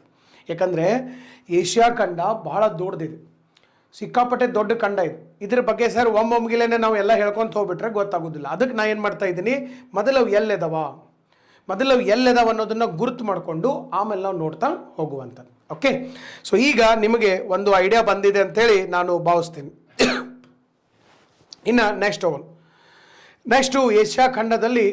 ಓಕೆ, ಸೊ ಈಗ ಏಷ್ಯಾ ಖಂಡ ಇನ್ನು ಜಗತ್ತಿನಾಗ ಎಲ್ಲೆಲ್ಲಿ ಬರ್ತದೆ ಇದನ್ನು ಒಂದು ಪಾಯಿಂಟ್ ನೋಡೇ ಬಿಡೋಣ. ಜಗತ್ತಿನೊಳಗಡೆ ಸರ್ ಇದು ಖಂಡ ಎಲ್ಲೆಲ್ಲಿ ಬರ್ತದೆ ಇಲ್ಲಿ ನೋಡ್ರಿ. ಸೊ ಜಗತ್ತಿನೊಳಗಡೆ ನಾವು ಈಗಾಗಲೇ ನೋಡಿದಂಥದ್ದು ಯಾವುದು? ನಾರ್ತ್ ಅಮೇರಿಕಾ ಇಲ್ಲೈತೆ ನೋಡ್ರಿ. ಯಾಕಂದ್ರೆ ಈಗ ಏಷ್ಯಾ ಖಂಡದಾಗ ಯಾವ್ಯಾವ ಬಂತ ನೋಡಿದ್ವಿ. ಇನ್ನು ನೆಕ್ಸ್ಟ್ ಏಷ್ಯಾ ಖಂಡನ ಎಲ್ಲಿ ಬರ್ತೈತಿ? ಇದು ನಾರ್ತ್ ಅಮೇರಿಕಾ, ಇದು ಸೌತ್ ಅಮೇರಿಕಾ, ಇದು ಆಫ್ರಿಕಾ ಖಂಡ, ನಿನ್ನೆ ನೋಡಿದೀವಲ್ಲ ಆಫ್ರಿಕಾ. ಇದು ಯಾವುದು? ಇದು ಯುರೋಪ್ ಖಂಡ. ಇದು ಏಷ್ಯಾ ಖಂಡ. ಇದು ಏಷ್ಯಾ ಖಂಡ ಈ ಕಡೆ ಐತಲ್ಲ, ಇದು ಏಷ್ಯಾ ಖಂಡ. ಇದು ನಮಗೆ ಓಷಿಯಾನಿಯಾ ಅಂತ ಬರ್ತೈತೆ. ಇದು ಓಷಿಯಾನಿಯಾ ಅಥವಾ ಆಸ್ಟ್ರೇಲಿಯಾ. 6 ಖಂಡಗಳದು. 7ನೇದು ಕೇಳ್ಬೋದು ನೀವು. 7ನೇದು ಎಲ್ಲೈತಪ್ಪ? ಅಂಟಾರ್ಟಿಕಾ ಇಲ್ಲೈತೆ ಸರ್. 7ನೇದು ಯಾವುದಿದೆ ಅಂತಂದರೆ ಇಲ್ಲಿ ಅಂಟಾರ್ಟಿಕಾ ಖಂಡ ಇರುವಂಥದ್ದು. ಓಕೆ, 7ನೇ ಖಂಡ ಅಂಟಾರ್ಟಿಕಾ ಕೆಳಗಡೆ ಇರುವಂಥದ್ದು. ಮೇಲ್ಗಡೆ ಆರ್ಟಿಕ್ ಇದೆ, ಇದೆಲ್ಲ ಆರ್ಟಿಕ್ ಪ್ರದೇಶ ಇದೆ. 66.5 ಡಿಗ್ರಿ ಅಕ್ಷಾಂಶಕ್ಕಿಂತ ಮೇಲಿಂದೆಲ್ಲ ಆರ್ಟಿಕ್ ಬರ್ತದೆ, ಕೆಳಗಿಂದೆಲ್ಲ ಆರ್ಟಿಕ್ಕಿಗೆ ವಿರುದ್ಧವಾಗಿರುವಂಥದ್ದು anti Arctic, that is Antarctica. ಈ ಥರ ಐತೆ. ಇದ್ರಾಗ ನಮಗೆ ಸರ್ ಏಷ್ಯಾ ಖಂಡ ಎಲ್ಲೈತಪ್ಪ ಅಂತಂದರೆ ದಿಸ್ ಈಸ್ ಏಷ್ಯನ್ ಕಾಂಟಿನೆಂಟ್. ಈಗ ನಿಮಗೆ ಇದನ್ನು ನೋಡ್ರೆ ಗೊತ್ತಾಗ್ಬಿಡ್ತೈತೆ. ಹೌದು ಸರ್, ಆಗಲೇ ನೋಡಿದ್ದೀವಿ ಸೌದಿ ಅರೇಬಿಯಾ ಐತಿ, ಇಲ್ಲಿ ಪಾಕಿಸ್ತಾನ ಐತಿ, ಇಲ್ಲಿ ನಮ್ಮ ಭಾರತ ದೇಶ ಐತಿ, ಇಲ್ಲಿ ಶ್ರೀಲಂಕಾ ಇದೆ, ಇಲ್ಲಿ ಬಾಂಗ್ಲಾದೇಶ ಇದೆ, ನೆಕ್ಸ್ಟ್ ಮಯನ್ಮಾರ್, ಭೂತಾನ್, ಇವೆಲ್ಲ ದೇಶಗಳು ಬರ್ತವೆ. ಸೊ ಹೀಗೆ ನಾವು ಒಂದು ಕಚ್ಚಾ ಐಡಿಯಾನ ಹಾಕ್ಕೋಬಹುದು. ನೆಕ್ಸ್ಟ್ ಈಗ ನಾವು ಆಗಲೇನು ನೋಡಿದ್ದೀವಲ್ಲ ಅದರದೇ ಮ್ಯಾಪ್. ಇನ್ನು ನಾವು ಈ ಏಷ್ಯಾ ಖಂಡವನ್ನು ಭಾಗಗಳಾಗಿ ಮಾಡಿದ್ವಿ. ಆಗಲೇ ನಾನು ನಿಮಗೆ ಹೇಳಿದೆ ಸರ್, ಆಗಲೇ ನಾನು ನಿಮಗೇನು ಮಾಡಿದ್ದೆ, ದೇಶಗಳಿದ್ದು ಆಗಲೆಲ್ಲ ಬೇರೆ ಬೇರೆ ದೇಶಗಳಿದ್ದು. ಆ ದೇಶಗಳು ಇಟ್ಕೊಂಡೇ ನಾವೇನು ಮಾಡಿದ್ದೀವಿ, ಇದನ್ನು ನಿಮ್ಗೆ ಹೇಳ್ಕೊತ ಹೋಗಿದ್ದೆ.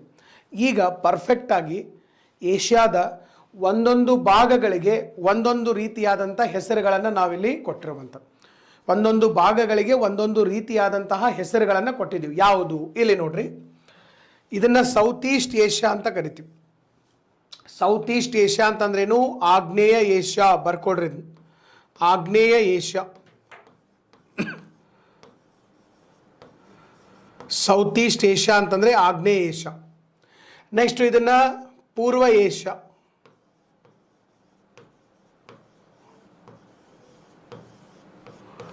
ಇದನ್ನು ಪೂರ್ವ ಏಷ್ಯಾ ಅಂಥೇಳಿ ನಾವು ಕರಿತೀವಿ. ನೆಕ್ಸ್ಟ್ ಇದು ಉತ್ತರ ಏಷ್ಯಾ.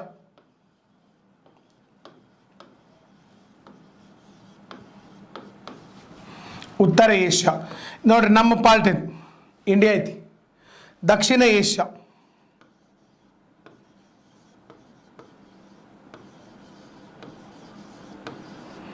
ಓಕೆ, ದಕ್ಷಿಣ ಏಷ್ಯಾ ಸರ್. South Asia. ಅದಕ್ಕೆ ನೋಡ್ರಿ ನಾವು ಸಾರ್ಕ್ ಮಾಡ್ತೀವಿ. ಸಾರ್ಕ್ ಒಳಗಡೆ ಎಸ್ ಅಂದ್ರೇನು? S A, first S A ಬರುತ್ತೆ. ಸಾರ್ಕ್ ಬರಿಬೇಕಾದಾಗ South Asian Association for Regional cooperation. ದಕ್ಷಿಣ ಏಷ್ಯಾ ರಾಷ್ಟ್ರಗಳ ಪ್ರಾದೇಶಿಕ ಸಹಕಾರ ಒಕ್ಕೂಟ. ದಕ್ಷಿಣ ಏಷ್ಯಾ ರಾಷ್ಟ್ರಗಳಂದರೆ ಅವು ಇವೆಲ್ಲ ಬಂದು ಭಾರತ, ಪಾಕಿಸ್ತಾನ್, ಅಫ್ಘಾನಿಸ್ತಾನ್, ನೇಪಾಳ್, ಭೂತಾನ್, ಬಾಂಗ್ಲಾದೇಶ್, ಶ್ರೀಲಂಕಾ, ಮಾಲ್ಡೀವ್ಸ್, ಇಷ್ಟು ದೇಶಗಳು ಸೇರಿ ದಕ್ಷಿಣ ಏಷ್ಯಾ ಆಗ್ತದೆ. ಇನ್ನು ನೆಕ್ಸ್ಟ್ ಯಾವ್ದು ಬರ್ತೈತಿ ಇಲ್ಲಿ ನೋಡೋಣ. South East Asia, South West Asia ಇದೆ. ಸೌತ್ ವೆಸ್ಟ್ ಏಷ್ಯಾ ಕನ್ನಡದಾಗ ಏನಂತ ಕರಿತೀರಿ? ನೈಋತ್ಯ ಏಷ್ಯಾ. ನೈಋತ್ಯ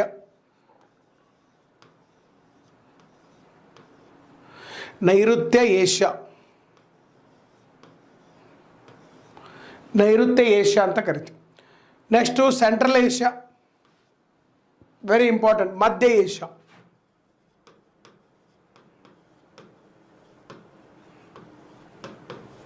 ಮಧ್ಯ ಏಷ್ಯಾ. ಓಕೆ, ಸೊ ನೋಡ್ರಿ ಯಾವ್ಯಾವ ಏಷ್ಯಾಗಳು ಬಂದು ಏಷ್ಯಾವನ್ನು ಇಷ್ಟು ಡಿವೈಡ್ ಮಾಡಿದ್ದೀವಿ ನಾವು. ಬೇರೆ ಖಂಡಗಳಲ್ಲಿ ನಾನು ಇಷ್ಟೆಲ್ಲ ಡಿವಿಷನ್ ಹೇಳಿಲ್ಲ ನಿಮಗೆ, ಯಾಕಂದರೆ ಈ ಖಂಡ ಭಾಳ ದೊಡ್ಡದಿದೆ. ವಿಸ್ತೀರ್ಣ ಮತ್ತು ಜನಸಂಖ್ಯೆಯಲ್ಲಿ ಅತಿ ದೊಡ್ಡ ಖಂಡ ನಮ್ಮ ಖಂಡ, ಭಾಳ ವೈವಿಧ್ಯತೆ ಇರುವಂಥ ಖಂಡ. ಸೊ ಹೀಗಾಗಿ ನಾವು ಇಲ್ಲಿ ಏನು ಮಾಡ್ತೀವಪ್ಪ ಅಂತಂದರೆ, ಸೊ ಈ ಖಂಡವನ್ನು ಇಷ್ಟು ಭಾಗಗಳಾಗಿ ವಿಂಗಡಣೆ ಮಾಡಿ, ಯಾಕಂದರೆ ಅಧ್ಯಯನ ಮಾಡೋಕ್ಕೆ ಈಸಿ ಆಗ್ಬೇಕಲ್ಲ. ಈ ಮಂಗೋಲಿಯಾ ಅಂದ್ಬಿಟ್ರೆ ಮಂಗೋಲಿಯಾ ಎಲ್ಲಿ ಬರ್ತೈತಿ? ಮಂಗೋಲಿಯಾ ಎಲ್ಲಿ ಬರ್ತೈತಿ? ಪೂರ್ವ ಏಷ್ಯಾದಾಗ ಬರ್ತೈತಿ. ಭಾರತ ಅಂದ್ಕೊಡೆ ಎಲ್ಲಿ ಬರ್ತೈತಿ ಸರ್? ದಕ್ಷಿಣ ಏಷ್ಯಾದಾಗ ಬರ್ತೈತಿ. ಸಿಂಗಾಪುರ್ ಅಂದ್ಕೊಡೆ ಸಿಂಗಾಪುರ್ ಇಲ್ಲಿ ಬರ್ತೈತಿ. ಎಲ್ಲಿ ಬಂದು? ಸಿಂಗಾಪುರ್ ಸೌತ್ ಈಸ್ಟ್ ಏಷ್ಯಾ, ಆಗ್ನೇಯ ಏಷ್ಯಾದಾಗ ಬರ್ತೈತಿ. ಯಾವುದೇ ದೇಶ ಹೇಳಿದರೂ ಕೂಡ ಅದು ಎಲ್ಲಿ ಬರ್ತೈತೆ ಅನ್ನೋದು ಪಕ್ಕಾ ಗೊತ್ತಾಗ್ಬಿಡ್ತದೆ. ಸೊ ಈಗ ಸೊ ಆಗ್ನೇಯ ಏಷ್ಯಾ ಒಂದು ಭಾಗ, ಪೂರ್ವ ಏಷ್ಯಾ ಒಂದು ಭಾಗ, ಉತ್ತರ ಏಷ್ಯಾ ಒಂದು ಭಾಗ, ದಕ್ಷಿಣ ಏಷ್ಯಾ ಒಂದು ಭಾಗ, ಆಮೇಲೆ ಸರ್ ಈ ಕಡೆಗೆ ನೈಋತ್ಯ ಏಷ್ಯಾ, ನೆಕ್ಸ್ಟು ಮಧ್ಯ ಏಷ್ಯಾ. ಈ ರೀತಿಯಾಗಿ ನಾವು ಡಿವೈಡ್ ಮಾಡಿದ್ದೀವಿ. ಅಂದರೆ ನಿಮಗೆ ಇನ್ನೂ ಕ್ಲಾರಿಟಿ ಆಗಕತ್ತೆ. ಮೊದಲು ನಾವು ದೇಶಗಳನ್ನು ನೋಡಿದ್ದೀವಿ, ಆಮೇಲೆ ಆ ದೇಶಗಳಿರುವಂಥ ಭಾಗಗಳು, ಅದಕ್ಕೆ ಬೇರೆ ಬೇರೆ ಕಲರನ್ನು ಕೊಟ್ಬಿಟ್ಟಿದ್ದಾರೆ. ಈ ಕಲರ್ ಕೊಡೋದ್ರಿಂದ ನಿಮಗೆ ಇನ್ನೂ ಪಕ್ಕ ಹಾಕೋ ಅಂತಲೇ ಹೋಗ್ತದೆ. ಮತ್ತು ಇಲ್ಲಿ ವೈಟ್ ಕಲರ್ ಕಾಣಕತ್ತೈತಲ್ಲ ಸರ್, ಇದೇನು ಸರ್ ಅಂತ ಕೇಳ್ಬೋದು ನೀವು. ಕೆಲವು ಮಂದಿಗೆ ಇನ್ನೂ ಕಂಡಿಲ್ಲ, ಈ ಕಾಣಕತ್ತೆ. ಇದನ್ನೇನಂತ ಕರಿತೀವಿ? ಕ್ಯಾಸ್ಪಿಯನ್ ಸಿ ಅಂತ ಕರಿತೀವಿ. ಕ್ಯಾಸ್ಪಿಯನ್ ಸಮುದ್ರ, ಕ್ಯಾಸ್ಪಿಯನ್ ಸಿ. ಇಲ್ಲಿ ಕಜಾಕಿಸ್ತಾನ್ ಜೊತೆ ಬಾರ್ಡರನ್ನು ಶೇರ್ ಮಾಡಿರುವಂಥದ್ದು ಕ್ಯಾಸ್ಪಿಯನ್ ಸಿ. ಅದನ್ನೊಂದು ಸ್ವಲ್ಪ ನೆನ್ಪಿಟ್ಕೋರಿ. ಇನ್ನು ಸರ್ ನೆಕ್ಸ್ಟ್ ನೀವೇನು ಮಾಡ್ಬೇಕಪ್ಪ ಅಂತಂದರೆ, ನಿಮ್ಮ ಇದರೊಳಗಡೆ ಬರ್ಬೇಕಿಲ್ಲಿ. ಇಲ್ಲಿ ಒಂದೇ ನಿಮಿಷ. ಓಕೆ, ಸೊ ಇಲ್ಲಿ ಏಷ್ಯಾದ ಕುರಿತಾಗಿ ಕೆಲವೊಂದಿಷ್ಟು ಪಾಯಿಂಟ್ಸ್ಗಳನ್ನು ನಾವು ನೋಡ್ಕೊಂಡು ತಗೊಂಡು ನೀವೇನು ಮಾಡ್ಬೇಕಂದ್ರೆ ಒಂದು ಹೆಡ್ಡಿಂಗ್ ಬರಿಬೇಕು. ಏಷ್ಯಾ ಖಂಡದ ವೈವಿಧ್ಯತೆಗಳು, important features of Asian continent, ಒಂದು ಹೆಡ್ಡಿಂಗ್ ಹಾಕ್ರಿ. So important features of Asian continent ಅಂಥೇಳಿ ಒಂದು ಹೆಡ್ಡಿಂಗ್ ಹಾಕಕ್ಕೆ ಸಾಧ್ಯ ಇರಬೇಕು. ಸೊ ಏಷ್ಯಾ ಖಂಡದ ಪ್ರಮುಖ ವಿಶೇಷತೆಗಳು. ಏಷ್ಯಾ ಖಂಡದ ಪ್ರಮುಖ ವಿಶೇಷತೆಗಳು ಯಾವ್ಯಾವ ವಿಶೇಷತೆಗಳಿದಾವ? ಒಂದೇದು ನಿಮ್ಗೆ ಹೇಳಿದ್ದೀನಿ ನಾನು, ಭಾರಿ ಡೈವರ್ಸಿಫೈಡ್ ಕಾಂಟಿನೆಂಟ್, ಭಾಳ ವೈವಿಧ್ಯತೆಗಳದಾವೆ. ಮತ್ತು ಏನೇನದಾವೆ ಸರ್ ವೈವಿಧ್ಯತೆಗಳು? ಒಂದೊಂದೇ ನಾವು ನೋಡೋಣ. ಏಷ್ಯಾ ಖಂಡದ ಮೊದಲನೇ ವೈವಿಧ್ಯತೆ ಏನಿದೆ ಸರ್? ಏಷ್ಯಾ ಖಂಡದ ಮೊದಲನೇ ವೈವಿಧ್ಯತೆ ಏನಪ್ಪ ಅಂತಂದರೆ, ಜಗತ್ತಿನ 60% ಜನಸಂಖ್ಯೆ ಏಷ್ಯಾ ಖಂಡದಲ್ಲಿ ವಾಸ ಮಾಡ್ತೈತೆ. ಇದು ಮೊದಲನೇ ವೈವಿಧ್ಯತೆ. ಭಾಳ ಅದಾವೆ ಇನ್ನೂ ವೈವಿಧ್ಯತೆಗಳು, ಬರ್ಕೊಳಕ್ಕೆ ಸಾಧ್ಯ ಇರಬೇಕು. ಜಗತ್ತಿನ 60% ಜನಸಂಖ್ಯೆ ಏಷ್ಯಾ ಖಂಡದಲ್ಲಿ ವಾಸ ಮಾಡ್ತದೆ. ಅಷ್ಟು ದೊಡ್ಡ ದೊಡ್ಡ ಜನಸಂಖ್ಯೆಯನ್ನು ಹೊಂದಿದಂಥ ದೇಶಗಳು ನಮ್ಮ ಭಾರತ ಇರ್ಬೋದು, ಚೈನಾ ಇರ್ಬೋದು, ಇವೆಲ್ಲ ಇಲ್ಲೇ ಇರುವಂಥದ್ದು. ಆಮೇಲೆ ಇಂಡೋನೇಷ್ಯಾ ಕೂಡ ಭಾಳ ಜನಸಂಖ್ಯೆ ಇದೆ. ಇದಾದ ಕೂಡೆ ನೆಕ್ಸ್ಟ್ ಜಗತ್ತಿನ ಅತಿ ದೊಡ್ಡ ಪರ್ವತ. ಜಗತ್ತಿನ ಅತಿ ದೊಡ್ಡ ಪರ್ವತ ಯಾವುದಿದೆಪ್ಪ ಅಂತಂದರೆ ಮೌಂಟ್ ಎವರೆಸ್ಟ್. ಸೊ ಎವರೆಸ್ಟ್ ಪರ್ವತ ಎಲ್ಲಿದೆ? ಚೈನಾ ಮತ್ತು ನೇಪಾಳ ಗಡಿ ಭಾಗದಲ್ಲಿದೆ. ಸೊ ನೇಪಾಳ ಮತ್ತು ಚೈನಾ ಗಡಿ ಭಾಗದಲ್ಲಿದೆ ಅಂತಂದರೆ ಯಾವ ಖಂಡದಲ್ಲಿದೆ? ಏಷ್ಯಾ ಖಂಡ. ಜಗತ್ತಿನ ಅತ್ಯಂತ ಎತ್ತರದ ತುತ್ತ ತುದಿ ಇರೋದು ಏಷ್ಯಾ ಖಂಡದಲ್ಲಿ. ನೆಕ್ಸ್ಟು ಪ್ರಪಂಚದಲ್ಲಿ ಅತ್ಯಂತ ಆಳವಾದ ತಗ್ಗು ಪ್ರದೇಶ ಅಥವಾ ಕಂದಕ ಅಂತ ಕರಿತೀವಿ ನಾವು. ಕಂದಕ ಟ್ರೆಂಚ್ ಅಂತ ಕರಿತೀವಿ. ಇಂಗ್ಲೀಷ್ನೊಳಗಡೆ ಟ್ರೆಂಚ್ ಅಂತ ಕರಿತೀವಿ. ಜಗತ್ತಿನ ಅತ್ಯಂತ ಆಳವಾದಂಥ ಕಂದಕ ಯಾವ ಟ್ರೆಂಚ್ ಇದೆ? ಮರಿಯಾನಾ ಟ್ರೆಂಚ್ ಇದೆ. ಮರಿಯಾನಾ ಕಂದಕ, ಅಥವಾ ಇದಕ್ಕೆ ಇನ್ನೊಂದು ಹೆಸರು ಚಾಲೆಂಜರ್ಸ್ ಡೀಪ್ ಅಂತ ಕರೀತಾರೆ. ಚಾಲೆಂಜರ್ಸ್ ಡೀಪ್ ಅಂತ ಹೇಳಿ ಕರೆಯುವಂಥದ್ದು. ಚಾಲೆಂಜರ್ಸ್ ಡೀಪ್ ನೆನ್ಪಿಟ್ಕೋರಿ, ಚಾಲೆಂಜರ್ಸ್ ಡೀಪ್. ನೆಕ್ಸ್ಟ್ ಇದು ಎಲ್ಲಿದೆ? ಪೆಸಿಫಿಕ್ ಸಾಗರದಲ್ಲಿದೆ. ಭಾರತ ಇದು ನಮ್ಮ ಏಷ್ಯಾ ಖಂಡದ ಪೆಸಿಫಿಕ್ ಸಾಗರದಲ್ಲಿ ಫಿಲಿಪೈನ್ಸ್ ಕರಾವಳಿಯ ಹತ್ತಿರ ಬರ್ತದೆ. ಇದು ಕೂಡ ಎಲ್ಲಿದೆ? ಏಷ್ಯಾದಲ್ಲಿದೆ. ಅಂದರೆ ಇಡೀ ಭೂಮಿಯ ಮೇಲೆ ಅತಿ ಎತ್ತರದ ಪ್ರದೇಶ, ಅತ್ಯಂತ ಉನ್ನತ ಶ್ರೇಣಿ ಪರ್ವತ ಏಷ್ಯಾದಲ್ಲಿದೆ, ಮೌಂಟ್ ಎವರೆಸ್ಟ್. ಇಡೀ ಭೂಮಿಯ ಮೇಲೆ ಅತ್ಯಂತ ತಗ್ಗು ಪ್ರದೇಶ ಮರೀನಾ ಕಂದಕ, ಅದು ಕೂಡ ಏಷ್ಯಾದಲ್ಲಿದೆ. ಹೇಳ್ತೀನಿ ನಿಮಗೆ ನಾನು ಈಗ ಏನೇನು. ಮೊದಲು ನಾವು ವಿಶೇಷತೆಗಳನ್ನು ಪಟ್ಟಿ ಮಾಡೋಣ. ಇದು ಮುಗಿದ ಮೇಲೆ ನಾನು ನೆಕ್ಸ್ಟ್ ಎಲ್ಲಿಗೆ ಬರ್ತೀನಿ? ಮ್ಯಾಪಿಗೆ ಬರ್ತೀನಿ. ಇವನ್ನೆಲ್ಲ ಮ್ಯಾಪ್ನಾಗ ತೋರಿಸ್ತೀನಿ. ಇದನ್ನು ಬಿಟ್ಟು ಮತ್ತಷ್ಟು ಪಾಯಿಂಟ್ ಅದಾವೆ, ಅವನ್ನೂ ತೋರಿಸ್ತೀನಿ. ಅದ್ರ ಜೊತೆಗೆ ಕರೆಂಟ್ ಅಫೇರ್ಸ್ ಭಾಳ ಚಂದ ಐತಿ. ಏಷ್ಯಾ ಖಂಡ ಸುಮಾರು 2 ದಿವಸ ಟೈಮ್ ಹಿಡಿತೈತಿ. ಇದು ಆರಾಮಾಗಿ ನಾವು ಇದನ್ನು ಮಾಡ್ಕೊತ ಹೋಗೋಣ, ಯಾಕಂದರೆ ಒಂದೂ ಬಿಡೋದು ಬೇಡ, ಎಲ್ಲನೂ ಕ್ಲಿಯರ್ ಮಾಡ್ಕೊತ ಹೋಗೋಣ.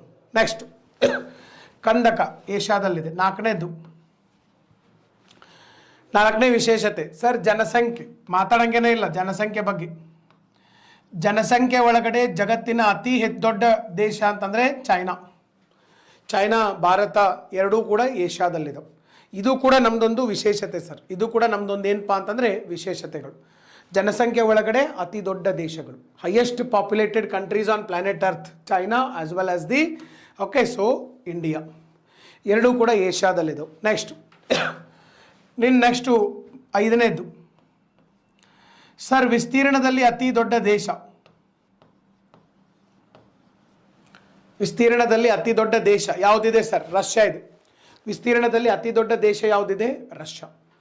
ಸೊ ರಷ್ಯಾ ಕೂಡ ಯಾವ ಖಂಡದಲ್ಲಿದೆ?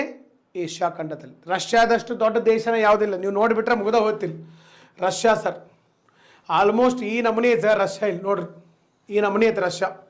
ಹೆಚ್ಚು ಕಡಿಮೆ ನಮ್ಮ ಏಷ್ಯಾದೊಳಗಡೆ ಒಂದು 30-40% ರಷ್ಯಾನ ಐತಿ. ಇಲ್ಲಿಗೆ ಮುಗೀತು ಬಿಡ್ರಿ, ಇಲ್ಲಿಗೆ ಏಷ್ಯಾ ಮುಗೀತಿದ್ದು. ಇದಿಷ್ಟು ಯುರೋಪ್ದಾಗ ಬರ್ತೈತಿ. 2 ಖಂಡಗಳ ನಡುವೆ ರಷ್ಯಾ ದೇಶ ಹಂಚಿಕೆ ಆಗೈತಿ. ಆದರೂ ನೀವು ಇದನ್ನ ಇಷ್ಟ ತಗೊಂಡ್ರೂ ಕೂಡ ರಷ್ಯಾ ಇಡೀ ಏಷ್ಯಾ ಖಂಡದ 30% ಪಾರ್ಟ್ ರಷ್ಯಾನ ಇದೆ. ಅಷ್ಟು ದೊಡ್ಡ ದೇಶ. ವಿಸ್ತೀರ್ಣದೊಳಗಡೆ it is the largest country. ಒಂದು ದೊಡ್ಡ ಖಂಡ ಇದ್ದಂಗೆ ಐತದ ನೋಡ್ರಿ. ಇಲ್ಲಿ ಆಸ್ಟ್ರೇಲಿಯಾ ನೋಡ್ರಿ, ಎಟ್ಟೆಡ್ ಸಣ್ಣ ಮುಂದೆಲ್ಲ.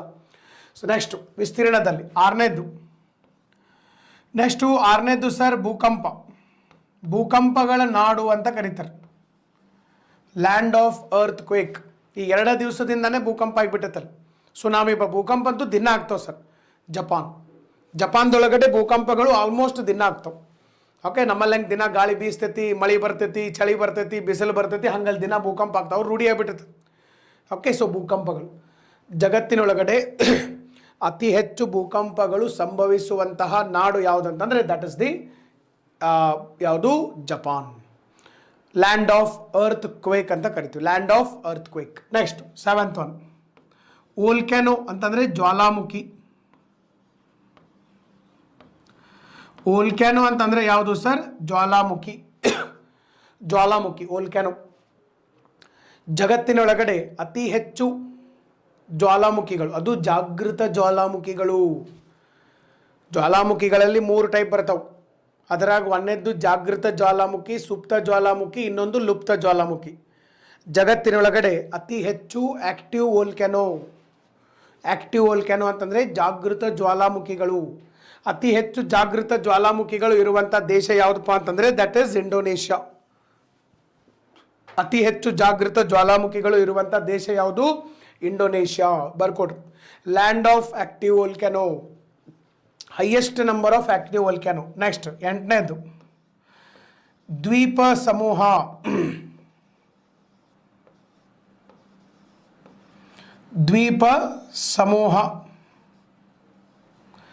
ಆರ್ಕಿಪೆಲಗೋ ಅಂತ ಕರಿತೀವಿ. ಆರ್ಕಿಪೆಲಗೋ, ಇಲ್ಲಿ ಸ್ಪೆಲ್ಲಿಂಗ್ ಕೂಡ ನಿಮಗೆ ಬರೆದಿರ್ತೀನಿ, ಇಲ್ಲಿ ನೋಡ್ಕೋಬಹುದು. ಆರ್ಕಿಪೆಲಗೋ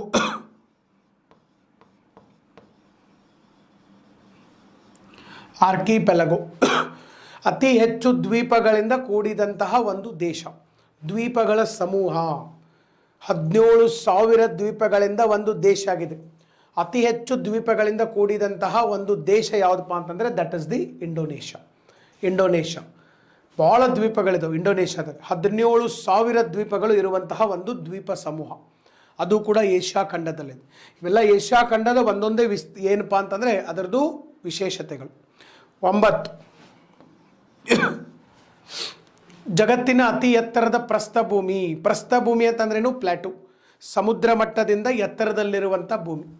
ಸಮುದ್ರ ಮಟ್ಟದಿಂದ ಎತ್ತರದಲ್ಲಿರುವಂಥ ಭೂಮಿ ಯಾವುದೈತಪ್ಪ ಅಂತಂದರೆ ದಟ್ ಈಸ್ ಟಿಬೆಟ್. ಇಲ್ಲಿ ತೋರಿಸ್ತೇನೆ ನೋಡ್ರಿ.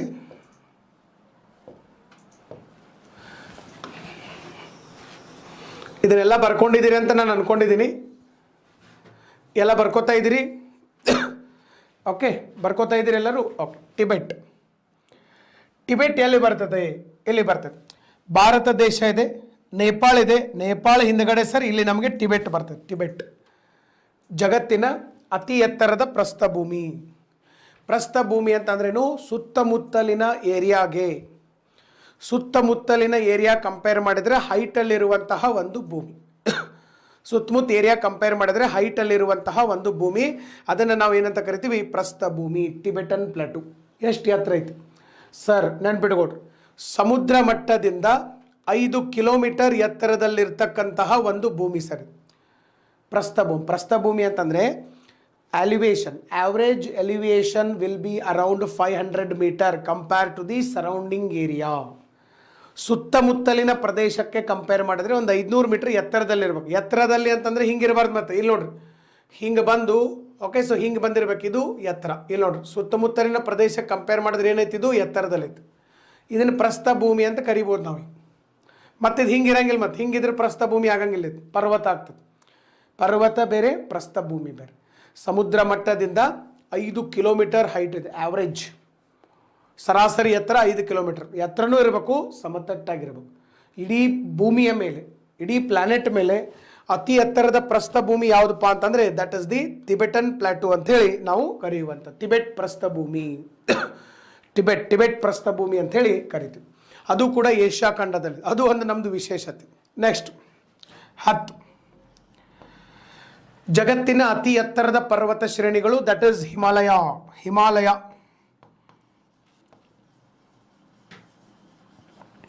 ಹಿಮಾಲಯ ಪರ್ವತ ಶ್ರೇಣಿಗಳು. ಒಂದೇ ನಿಮಿಷ.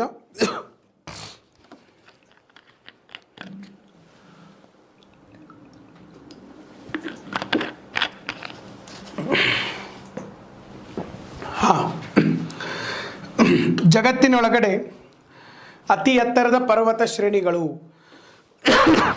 ಅತ್ಯಂತ ಎತ್ತರದಲ್ಲಿರ್ತಕ್ಕಂತಹ ಪರ್ವತ ಶ್ರೇಣಿಗಳು ಯಾವುವು ಅಂತಂದರೆ ಹಿಮಾಲಯಗಳು. Average height.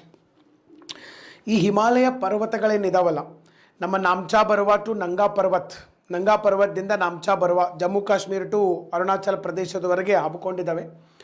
ಇದಾದಮೇಲೂ ಮತ್ತೆ ಪೂರ್ವಾಂಚಲ ಬೆಟ್ಟಗಳಿದ್ದಾವೆ, ಈ ಕಡೆ ಪಾಕಿಸ್ತಾನ ಕಡೆ ಹಿಂದೂ ಕುಶ್ ಪರ್ವತ ಶ್ರೇಣಿಗಳಿದ್ದಾವೆ. ಸೊ ಟೋಟಲ್ ಆಗಿ ಇವು ಎಷ್ಟು ಹೈಟ್ ಅದಾವ? Average height of Himalayan mountain range is about 6 kilometre.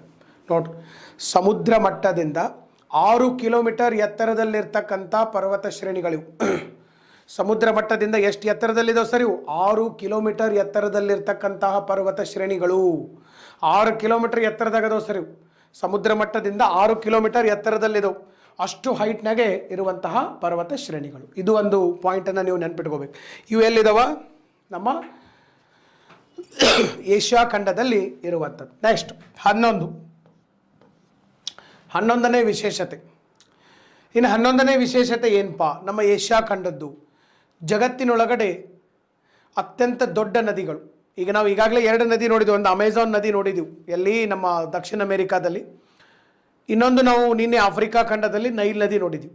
Nile ನೋಡಿದ್ದೀವಿ, ಆಫ್ರಿಕಾದೊಳಗಡೆ ನೈಲ್ ನೋಡಿದ್ದೀವಿ, ಅಲ್ಲಿ ಅಮೆಜಾನ್ ನೋಡಿದ್ದೀವಿ ದಕ್ಷಿಣ ಅಮೆರಿಕಾದಲ್ಲಿ. ಅದನ್ನು ಬಿಟ್ಟರೆ ದೊಡ್ಡ ದೊಡ್ಡ ನದಿಗಳು ನಮ್ಮ ಏಷ್ಯಾದಾಗ ಅದಾವೆ. ಹೇಳ್ತೇನೆ ನಿಮಗೆ ನಾನು. ಅದರ ಹೆಸರುಗಳು ಏನಪ್ಪ ಅಂತಂದರೆ, ಅವತರ ಹೆಸರು ಏನಪ್ಪ ಅಂತಂದರೆ, ಒಂದನೇದ್ದು ನಮಗೆ ಇಲ್ಲಿ ಸರ್ ಚಾಂಗ್ ಜಿಯಾಂಗ್, ಫ್ಯಾಂಗ್ಹೆ ನದಿ, ಮೆಕಾಂಗ್ ನದಿ. ಇವು ಏಷ್ಯಾ ಖಂಡದ ಅತಿ ದೊಡ್ಡ ನದಿಗಳು. ತೋರಿಸ್ತೇನೆ ನಿಮ್ಗೆ ಆಮೇಲೆ ಮ್ಯಾಪ್ ಒಳಗಡೆ. ಚೈನಾದೊಳಗಡೆ ಇಲ್ಲೇ ಹರಿತಾವೆ ಸರ್ ಇವೆಲ್ಲ ನದಿಗಳು, ಇಲ್ಲೇ ಹರಿತಾವೆ. ಚೈನಾದ ನದಿಗಳು ಚಾಂಗ್ ಜಿಯಾಂಗ್ ಅಂತಿದೆ. ಚಾಂಗ್ ಜಿಯಾಂಗ್ ನದಿಯನ್ನು ಯಾಂಗ್ಚೆ ನದಿ ಅಂತ ಕೂಡ ಕರೀತಾರೆ. ಚೈನಾದ ದೊಡ್ಡ ನದಿ, ಇದು ಏಷ್ಯಾ ಖಂಡದ ಅತಿ ಉದ್ದವಾದ ನದಿ. ಏಷ್ಯಾ ಖಂಡದ ಅತಿ ಉದ್ದವಾದ ನದಿ ಚಾಂಗ್ ಜಿಯಾಂಗ್ ನದಿ. ಅದಾದ ಕೂಡ ಹ್ಯಾಂಗ್ಹೆ ನದಿ ಬರ್ತದೆ. ಹ್ಯಾಂಗ್ಹೆ ನದಿಯನ್ನು ಯೆಲ್ಲೋ ರಿವರ್ ಅಂತ ಕೂಡ ಕರೀತಾರೆ. ಹ್ಯಾಂಗ್ಹೆ ನದಿಯನ್ನು ಏನಂತ ಕರೀತಾರೆ? ಹ್ಯಾಂಗ್ಹೆ ನದಿಯನ್ನು ಯೆಲ್ಲೋ ರಿವರ್, ಹಳದಿ ನದಿ ಅಂತ ಕರೀತಾರೆ. ಅದು ಹೋಗಿ ಸೇರುವಂಥ ಸಮುದ್ರವನ್ನು ಹಳದಿ ಸಮುದ್ರ ಅಂತಲೂ ಕರೀತಾರೆ. ಅದಾದಮೇಲೆ ಮೆಕಾಂಗ್ ಬರ್ತದೆ. ಮೆಕಾಂಗ್ ಆದಮೇಲೆ ಸರ್ ನಮ್ಮ ಬ್ರಹ್ಮಪುತ್ರ ನದಿ ಬರ್ತದೆ. ಆಮೇಲೆ ಸಿಂಧೂ ನದಿ ಬರ್ತದೆ, ದಟ್ ಈಸ್ ಇಂಡಸ್ ನದಿ, ಗಂಗಾ ನದಿ, ಗೋದಾವರಿ, ಇವೆಲ್ಲ ನದಿಗಳು ಬರ್ತವೆ. ಅಂದರೆ ಅಮೆಜಾನ್ ಮತ್ತು ನೈಲ್ ಅಮೆಜಾನ್ ಮತ್ತು ನೈಲ್ ಬಿಟ್ಟರೆ ಜಗತ್ತಿನ ಪ್ರಮುಖ ನದಿಗಳು ಏಷ್ಯಾ ಖಂಡದಲ್ಲಿದ್ದಾವೆ. ಇನ್ನು ನೆಕ್ಸ್ಟ್ ವಿಶೇಷತೆ ಏನಪ್ಪಾ ಸರ್? ಇಟ್ಟಾದವ ಮುಗಿದುವ ಸರ್ ವಿಶೇಷತೆಗಳು. ಇನ್ನೂ ಮುಗಿದಿಲ್ಲ, ಭಾಳ ದೊಡ್ಡ ಖಂಡ ಐತೆ, ಅಷ್ಟು ಈಸಿ ಮುಗಿದಿಲ್ಲ. ಭಾರಿ ದೊಡ್ಡ ಖಂಡ ಇದೆ ಮತ್ತು ಇದ್ರ ಮೇಲೆ ಕ್ವಶನ್ಗಳು ಅಷ್ಟೇ ಜಾಸ್ತಿನೇ ಬರ್ತಾವೆ. ಕ್ವಶನ್ಗಳು ಭಾಳ ಜಾಸ್ತಿ ಬರ್ತಾವೆ ಇದ್ರ ಮೇಲೆ. ಖಂಡ ಎಷ್ಟು ದೊಡ್ಡದಿರ್ತೈತಲ್ಲ ಅಷ್ಟು ಹೆಚ್ಚಿಗೆ ಕ್ವಶನ್ಗಳು ಬರುವಂಥದ್ದು. 12 ಮರುಭೂಮಿಗಳು, ಡೆಸರ್ಟ್. ಇಲ್ಲಿ ನೋಡ್ರಿ, ಇಲ್ಲಿ ಡೆಸರ್ಟ್ಗಳನ್ನು ನಾವು ನೋಡೋಣ.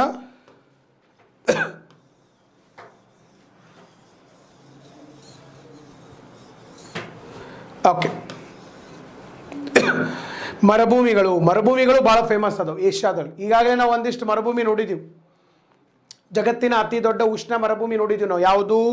ನಮ್ಮ ಸಹರಾ ಮರುಭೂಮಿ. ಸಹರಾ ಆದಮೇಲೆ ಸರ್ ಜಗತ್ತಿನ ಅತ್ಯಂತ ಒಣ ಮರುಭೂಮಿ ನೋಡಿದ್ದೀವಿ ನಾವು. ಯಾವುದು? ಅಟಕಾಮ. ಆಮೇಲೆ ಪಟಗೋನಿಯಾ ನೋಡಿದ್ದೀವಿ. ಆಮೇಲೆ ನೆಕ್ಸ್ಟು ಇನ್ನೊಂದು ಕಲಹರಿ ನೋಡಿದ್ದೀವಿ. ಅದೇ ರೀತಿ ಜಗತ್ತಿನ ಪ್ರಮುಖ ಮರುಭೂಮಿಗಳಲ್ಲಿ ಸ್ಥಾನ ಪಡೆದಂಥ ಏಷ್ಯಾ ಖಂಡದ ಮರುಭೂಮಿಗಳು ಕೂಡ ಇದೆ. ಅವು ಕೂಡ ವಿಶೇಷತೆಗಳು. Important deserts of Asia, important deserts of the Asia are important deserts of the world which are located in the Asian continent. First one ನಮ್ಮ ಮರುಭೂಮಿ ಇದೆ ಸರ್ ಇಲ್ಲಿ, ಥಾರ್ ಮರುಭೂಮಿ.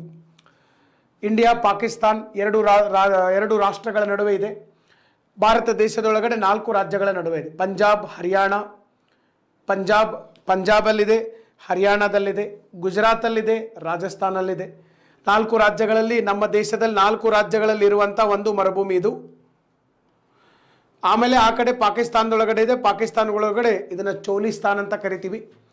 ಭಾರತ ದೇಶದೊಳಗಡೆ ಇದನ್ನು ಮರುಸ್ಥಾಲಿ ಡೆಸರ್ಟ್ ಅಂತ ಕರಿತೀವಿ. ಮರುಸ್ಥಾಲಿ ಅಂತಂದರೆ ಮರಳಿನ ದಿಣ್ಣೆಗಳು, ಸ್ಯಾಂಡ್ ಡ್ಯೂನ್ಸ್, ಮರಳಿನ ದಿಣ್ಣೆಗಳಿರ್ತವೆ. ಭಾರಿ ದೊಡ್ಡ ಮರಳಿನ ದಿಣ್ಣೆಗಳಿರ್ತಾವೆ. ಬಟ್ ಭಾಳ ಜಲ್ದಿ ಲೂಸ್ ಇರ್ತಾವೆ, ಭಾಳ ಗಾಳಿಗೆ ಹಾರಿ ಹೋಗ್ಬಿಡ್ತಾವೆ. ನೀವು ಹೋಗ್ಬೇಕಾದಾಗ ಇಲ್ಲಿ ಇರ್ತೈತಿ, ಬರ್ಬೇಕಾದಾಗ ಆ ಕಡೆ ಹೋಗಿರ್ತೈತಿ. ನಿಮ್ದು ಏನಾಗ್ಬಿಡ್ತೈತಿ, ದಿಕ್ಕ ತಪ್ಪಿಸ್ಬಿಡ್ತಾವೆ. ಮರುಸ್ಥಾಲಿ ಡೆಸರ್ಟ್ ಅಂತ ಕರಿತೀವಿ. ಅಥವಾ ನಾವು ಅದನ್ನು ಸಿಂಪಲ್ಲಾಗಿ ದ ಗ್ರೇಟ್ ಇಂಡಿಯನ್ ಡೆಸರ್ಟ್ ಅಂತ ಕೂಡ ಕರಿತೀವಿ. ಒಂದನೇದು. ಎರಡನೇದ್ದು ಏಷ್ಯಾ ಖಂಡದ ಅತಿ ದೊಡ್ಡ ಮರುಭೂಮಿ, ದಟ್ ಇಸ್ ಯಾವುದು? ಗೋಬಿ ಮರುಭೂಮಿ, ಗೋಬಿ ಡೆಸರ್ಟ್. ಗೋಬಿ ಮರುಭೂಮಿ ಹೆಂಗೈತಪ್ಪ ಅಂತಂದರೆ ಅರ್ಧ ಮಂಗೋಲಿಯಾದಾಗ ಐತಿ, ಇನ್ನು ಅರ್ಧ ಎಲ್ಲೈತಿ ಸರ್? ಚೈನಾದಾಗೈತಿ. ಚೈನಾ ಮತ್ತು ಮಂಗೋಲಿಯಾಗಳ ನಡುವೆ ವಿಸ್ತಾರವಾದಂತಹ ಮರುಭೂಮಿಯನ್ನು ನಾವು ಏನಂತ ಕರಿತೀವಿ? ಓಕೆ, ಸೊ ಯಾವ ಮರುಭೂಮಿ ಅಂತ ಕರಿತೀವಿ? ಗೋಬಿ ಮರುಭೂಮಿ, ಗೋಬಿ ಡೆಸರ್ಟ್. ಇದು ಒಂದು ಮರುಭೂಮಿ. ಇದನ್ನು ಬಿಟ್ಟು ನೆಕ್ಸ್ಟ್ ಯಾವ ಇದಾವ ಇಂಪಾರ್ಟೆಂಟ್ ಡೆಸರ್ಟ್? ಇಲ್ಲಿ ನಮ್ಮ ಕಾಶ್ಮೀರದಿಂದ ಹಿಂದ್ಗಡೆ ಸರ್, ಕಾಶ್ಮೀರ ಹಿಂಗೆ ಬರ್ಬೇಕಿದು. ಕಾಶ್ಮೀರ ಹಿಂದ್ಗಡೆ ಇಲ್ಲಿ ಒಂದು ಮರುಭೂಮಿ ಬರ್ತದೆ, ತಕ್ಲಾಮಕನ್ ಮರುಭೂಮಿ. ತಕ್ಲಾಮಕನ್ ಮರುಭೂಮಿ ಎಲ್ಲಿದೆ ಅದು ಸರ್? ತಕ್ಲಾಮಕನ್ ಮರುಭೂಮಿ ಎಲ್ಲಿತ್ತಪ್ಪ ಅಂತಂದರೆ ಇದು ಚೈನಾದಲ್ಲಿರುವಂಥದ್ದು. ನಮ್ಮ ಹಿಮಾಲಯದ ಮಳೆಯ ನೆರಳಿನ ಪ್ರದೇಶದಲ್ಲಿ ಬರ್ತದೆ. ಇದು ಹಿಮಾಲಯಕ್ಕೆ ಈ ಕಡೆಯಿಂದ ಮಾನ್ಸೂನ್ ಮಾರುತಗಳು ಬರ್ತವೆ. ಈಗ ನಾವು ಇಂಡಿಯಾದಲ್ಲಿದ್ದೀವಿ, ನೀವು ಸೌತ್ ಇಂಡಿಯಾದಲ್ಲಿದ್ದೀರಿ, ನಾನು ನಾರ್ತ್ ಇಂಡಿಯಾದಲ್ಲಿ ನಿಂತಿದ್ದೀನಿ. ಇಲ್ಲಿ ಏನಿದಾವ ನಮ್ಮ ಯಾವಿದಾವ? ಹಿಮಾಲಯ ಪರ್ವತಗಳು. ಹಿಮಾಲಯ ಪರ್ವತದ ಹತ್ರ ಮಾನ್ಸೂನ್ ಮಾರುತಗಳು ಬರ್ತವೆ. ಮಾನ್ಸೂನ್ ಮಾರುತಗಳು ಬಂದು ಇಲ್ಲಿ ಏರ್ತವೆ, ಇಲ್ಲೆಲ್ಲ ಮಳೆ ಆಗ್ತೈತಿ. ಒಣ ಮಾರುತಗಳು ಏನಾಗ್ತಾವ ಅಂತಂದರೆ ಈ ಕಡೆಗೆ ಬರ್ತವೆ. ಒಣ ಮಾರುತಗಳು ಹೋಗಿ ಚೈನಾದೊಳಗಡೆ ಏನಾಗೈತಪ್ಪ ಅಂತಂದರೆ ತಕ್ಲಾಮಕನ್ ಮರುಭೂಮಿ ಆಗಿದೆ. ಅದೇ ತಕ್ಲಾಮಕನ್ ಮರುಭೂಮಿ ಎಲ್ಲೈತಿ? ಇಲ್ಲಿರುವಂಥದ್ದು ತಕ್ಲಾಮಕನ್ ಡೆಸರ್ಟ್. ಇದಾದ ಮೇಲೆ ನೆಕ್ಸ್ಟು ಸರ್, ತಕ್ಲಾಮಕನ್ ಮರುಭೂಮಿ ಆದಮೇಲೆ ನೆಕ್ಸ್ಟ್ ಅಲ್ಲಿರುವಂಥದ್ದು ಇಲ್ಲಿ ಬರ್ತೈತಿ ಇರಾನ್. ದಸ್ತಿ ಕವೀರ್ ಮತ್ತು ದಸ್ತಿ ಲುಟ್ ಅಂತಕ್ಕಂಥ ಇಲ್ಲೊಂದೆರಡು ಮರುಭೂಮಿಗಳು ಇರುವಂಥದ್ದು. ದಸ್ತಿ ಕವೀರ್ ಮತ್ತು ದಸ್ತಿ ಲುಟ್ ಅಂಥೇಳಿ. ಅದಾದಮೇಲೆ ಸಿರಿಯಾದೊಳಗಡೆ ಒಂದು ಮರುಭೂಮಿ ಇದೆ, ಸಿರಿಯನ್ ಡೆಸರ್ಟ್ ಅಂತ ಕರಿತೀವಿ. ಸಿರಿಯಾದಲ್ಲಿರ್ತಕ್ಕಂಥ ಮರುಭೂಮಿ ಸಿರಿಯನ್ ಡೆಸರ್ಟ್. ಇವಿಷ್ಟು ನಮ್ಮ ಏಷ್ಯಾ ಖಂಡದಲ್ಲಿರ್ತಕ್ಕಂತಹ ಪ್ರಮುಖ ಮರುಭೂಮಿಗಳು. ಇದನ್ನು ಬಿಟ್ಟರೆ ಈ ಕಡೆ ಯಾವ ಮರುಭೂಮಿ ಇಲ್ಲ. ಮತ್ತು ಈ ಕಡೆ ಇಲ್ಲೆಲ್ಲ ಮಳೆಗಿಳಿ ಚಲೋ ಆಗ್ತದೆ. ಜಪಾನ್ದಾಗೋದು ಮರುಭೂಮಿ ಇಲ್ಲ. ಮತ್ತು okay, Japan, Korea, Thailand, Myanmar, Vietnam, Cambodia ಎಲ್ಲ ಈ ಕಡೆ ದಕ್ಷಿಣ ಚೀನಾ ಸಮುದ್ರ ಮತ್ತು ಪೆಸಿಫಿಕ್ ಸಾಗರದ ಜೊತೆ ಅವೆಲ್ಲ ಗಡಿ ಹಂಚ್ಕೊಂಡಿದ್ದಾವೆ. ಮಳೆ ಭಾಳ ಆಗ್ತದೆ. ನೀವು ಬ್ಯಾಡ್ ಅಂದ್ರೂ ಮಳೆ ಆಗ್ತೈತೆ. ಓಕೆ, ಅಷ್ಟು ಮಳೆ ಆಗ್ತೈತಿ. ಅಲ್ಲೇನು ಯಾವ ಅಂಥವು ಮರುಭೂಮಿಗಳು ಕಂಡು ಬರೋದಿಲ್ಲ. ಓಕೆ, ಸೊ ಬರ್ಕೋತಾ ಇದ್ದೀರಿ ಎಲ್ಲರೂ ಬರ್ಕೋತಾ ಇದ್ದೀರಿ ಅಂಥೇಳಿ ಭಾವಿಸಿದ್ದೀನಿ. ನೆಕ್ಸ್ಟ್ ಸರ್ ಮರುಭೂಮಿಗಳು. ನೆಕ್ಸ್ಟ್ 13ನೇ ಪಾಯಿಂಟ್ ಏನಪ್ಪ ಸರ್? ಇನ್ನೊಂದು ಏಷ್ಯಾ ಖಂಡದ ಇನ್ನೊಂದು ವಿಶೇಷತೆ ಐತಿ. ಇನ್ನೊಂದು ವಿಶೇಷತೆ ಏನಿದೆ ಸರ್? ಇನ್ನೊಂದು ವಿಶೇಷತೆ ಏನೈತಂದರೆ ಏಷ್ಯಾ ಖಂಡದೊಳಗಡೆ ಪ್ರಪಂಚದ ಎಲ್ಲ ಹಳೆಯ ನಾಗರಿಕತೆಗಳು ಉಗಮಗೊಂಡಿದ್ದು ಏಷ್ಯಾದಲ್ಲಿ, ಪ್ರಮುಖ ನಾಗರಿಕತೆಗಳು. ಇದರೊಳಗಡೆ ಒಂದು ನಮಗೆ ಬರುವಂಥದ್ದು ಮೆಸೊಪೊಟೇಮಿಯನ್ ಸಿವಿಲೈಸೇಷನ್, ಯುಫ್ರೆಟಿಸ್ ಮತ್ತು ಟೈಗ್ರಿಸ್ ನದಿಯಿಂದ ಮೆಸೊಪೊಟೇಮಿಯಾ ನಾಗರಿಕತೆ ಬಂದಿರುವಂಥದ್ದು. ನೆಕ್ಸ್ಟ್ ನಮ್ಮ ಇಂಡಸ್ ವ್ಯಾಲಿ ಸಿವಿಲೈಸೇಷನ್, ಸಿಂಧೂ ಬಯಲಿನ ನಾಗರಿಕತೆ ಬಂದಿರುವಂಥದ್ದು ಸರ್ ಸಿಂಧೂ ನದಿಯಿಂದ ಅಥವಾ ಈಗ ಸದ್ಯ ಇರ್ತಕ್ಕಂಥ ಇಂಡಸ್ ನದಿಯಿಂದ. ಆಮೇಲೆ ಸಿಂಧೂ ಬಯಲಿನ ನಾಗರಿಕತೆ, ಮೆಸೊಪೊಟೇಮಿಯಾ ನಾಗರಿಕತೆ. Next very important, oldest civilisation and still the civilisation is existing, that is Chinese civilisation. ಜಗತ್ತಿನೊಳಗಡೆ ಅತ್ಯಂತ ಹಳೆಯ ನಾಗರಿಕತೆ ಮತ್ತು ಅದರ ಜೊತೆಗೆ ಈಗ ಸದ್ಯ ಪ್ರಸ್ತುತವಾಗಿ ನಮಗೆ ಕಾಣಸಿಗುವಂಥ ಒಂದು ನಾಗರಿಕತೆ. ಯಾವ ನಾಗರಿಕತೆ ಇದೆ? ಚೀನಾದ ನಾಗರಿಕತೆ.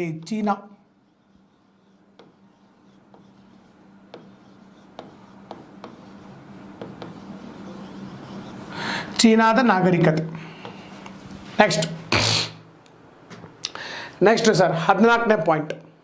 ಈಗ ಇಡೀ ಜಗತ್ತಿನೊಳಗಡೆ ಎಲ್ಲ ಪ್ರಮುಖ ಧರ್ಮಗಳು ಉಗಮಗೊಂಡಿದ್ದು ಏಷ್ಯಾ ಖಂಡದಲ್ಲಿ. ಎಲ್ಲ ಪ್ರಮುಖ ಧರ್ಮಗಳು ಜಗತ್ತಿನ, ವೆರಿ ಇಂಪಾರ್ಟೆಂಟ್ ಪಾಯಿಂಟ್ ಇದು, ಜಗತ್ತಿನ ಪ್ರಮುಖ ಧರ್ಮಗಳು ಯಾವ್ಯಾವ ಬರ್ತವೆ? ಜಗತ್ತಿನ ಪ್ರಮುಖ ಧರ್ಮಗಳು ಹಿಂದೂ ಧರ್ಮ, ಇಸ್ಲಾಂ ಧರ್ಮ, ಬೌದ್ಧ ಧರ್ಮ, ಆಮೇಲೆ ನೆಕ್ಸ್ಟು ಪಾರ್ಸಿ ಧರ್ಮ, ಸಿಖ್ ಧರ್ಮ, ಜೈನ ಧರ್ಮ. ನೋಡ್ರಿ 6 ಪ್ರಮುಖ ಧರ್ಮಗಳು ಇವತ್ತು. ಆಮೇಲೆ ಇದ್ರ ಜೊತೆಗೆ ಕ್ರಿಶ್ಚಿಯನ್ ಧರ್ಮ.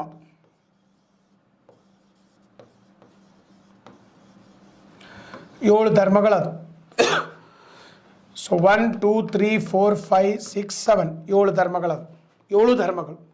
7 ಧರ್ಮಗಳು ಜಗತ್ತಿನಾಗ ಅತಿ ಹೆಚ್ಚು ಜನ ಇರುವಂಥ ಧರ್ಮಗಳು ಇದರಾಗೆ ಇದಾವೆ. ಇದನ್ನು ಬಿಟ್ಟು ಧರ್ಮಗಳು ಇಲ್ಲಂತಲ್ಲ, ಅದಾವ, ಬಟ್ ಇವು ಮುಖ್ಯವಾದಂಥವು. ಈ 7 ಧರ್ಮಗಳು ಉಗಮಗೊಂಡಿದ್ದು ಏಷ್ಯಾ ಖಂಡದಲ್ಲಿ. ನೋಡ್ರಿ, ಇದು ಒಂದು ವಿಶೇಷತೆ. ಅದರಾಗ ಹಿಂದೂ ಧರ್ಮ ಇರ್ಬೋದು, ಮತ್ತು ಜೈನ ಧರ್ಮ, ಆಮೇಲೆ ನೆಕ್ಸ್ಟು ಬೌದ್ಧ ಧರ್ಮ, ಸಿಖ್ ಧರ್ಮ, 3-4 ಧರ್ಮಗಳು ನಮ್ಮ ಭಾರತ ದೇಶದಲ್ಲೇ ಉಗಮವಾಗಿದೆ. ಅಂದರೆ ಜಗತ್ತಿನ ಎಲ್ಲ ಪ್ರಮುಖ ಧರ್ಮಗಳು ಉಗಮಗೊಂಡಂತಹ ಒಂದು ಖಂಡ ಯಾವುದಪ್ಪ ಅಂತಂದರೆ ಏಷ್ಯಾ ಖಂಡ. ನೋಡ್ರಿ, ಅದು ಒಂದು ನಮ್ಮಲ್ಲಿ ಒಂದು ಡೈವರ್ಸಿಟಿ ಇರುವಂಥದ್ದು. ಬರ್ಕೊಡ್ರಿ ಇದನ್ನು. ಯಾರು ಬರ್ಕೊಂಡಿಲ್ಲ ಒಂದು ಸ್ವಲ್ಪ ಬರ್ಕೊಡ್ರಿ. ಜಗತ್ತಿನ ಪ್ರಮುಖ ಧರ್ಮಗಳು ಇರುವಂಥದ್ದು ಏಷ್ಯಾ ಖಂಡದಲ್ಲಿ. ಓಕೆ,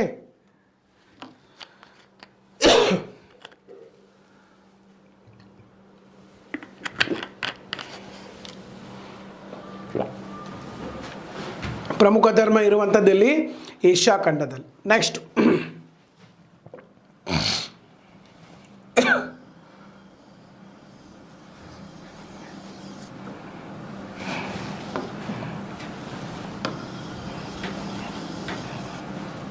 ಓಕೆ, ಇನ್ನು ನೆಕ್ಸ್ಟು ಸರ್ ಇನ್ನೊಂದಿದೆ. 13, 14, 15 ಆಯ್ತು.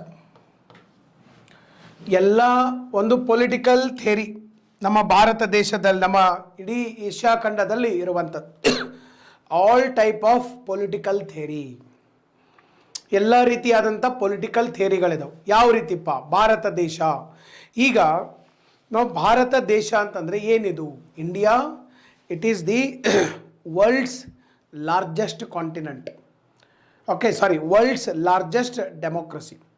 ಜಗತ್ತಿನ ಅತಿ ದೊಡ್ಡ ಡೆಮೋಕ್ರಸಿ ಸರ್. ಈಗ ಇಂಡಿಯಾಕ್ಕೆ ಬಂದ್ರಂತಿಕೋರ್ ನೀವು, ಇಂಡಿಯಾ, ಭಾರತ ದೇಶ ಜಗತ್ತಿನ ಅತಿ ದೊಡ್ಡ ಪ್ರಜಾಪ್ರಭುತ್ವ ರಾಷ್ಟ್ರ.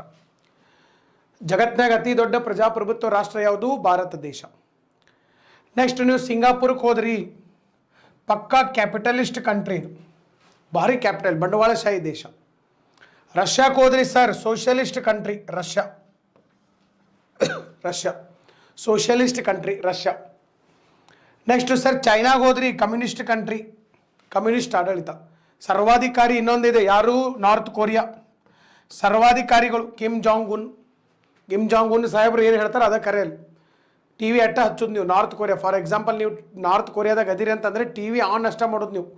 ನಿಮಗೆ ಚಾನಲ್ಲು ಚೇಂಜ್ ಮಾಡೋಕ್ಕೆ ಅವಕಾಶ ಇಲ್ಲ, ಅವ್ರು ಏನು ತೋರಿಸ್ಬೇಕು ಅವ್ರು ಡಿಸೈಡ್ ಮಾಡ್ತಾರೆ, ಅಂಥ ದೇಶ ನಾರ್ತ್ ಕೊರಿಯಾ. ನೆಕ್ಸ್ಟು ಸರ್ ನೀವು ಸೌದಿ ಅರೇಬಿಯಾಕ್ಕೆ ಹೋದ್ರೆ it's a Kingdom, Saudi Kingdom.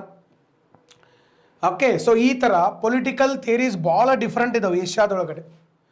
ಕೆಲವೊಂದು ಕಡೆ ಡೆಮೋಕ್ರಸಿ ಇದೆ, ಕಮ್ಯುನಿಸ್ಟ್ ಇದೆ, ಸೋಷಿಯಲಿಸ್ಟ್ ಇದೆ, ಕಮ್ಯುನಿಸ್ಟ್ ಇದೆ, ಸೋಷಿಯಲಿಸ್ಟ್ ಇದೆ, ಆಮೇಲೆ ಕ್ಯಾಪಿಟಲಿಸ್ಟ್ ಇದೆ, ಆಮೇಲೆ ನಾರ್ತ್ ಕೊರಿಯಾದೊಳಗಡೆ ಸರ್ವಾಧಿಕಾರಿ ಅಥಾರಿಟೇರಿಯನ್ ನೇಚರ್ ಇದೆ. Saudi Arabia is a Kingdom.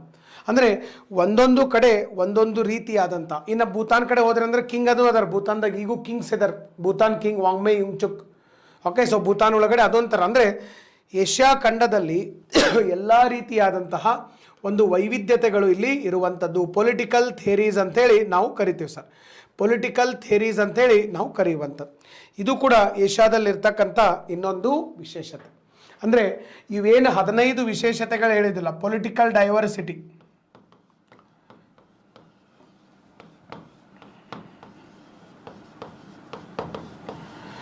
ಆಮೇಲೆ ನೆಕ್ಸ್ಟು ಇನ್ನು ಬಿಲೇನಿಯರ್ಸ್ ಸರ್.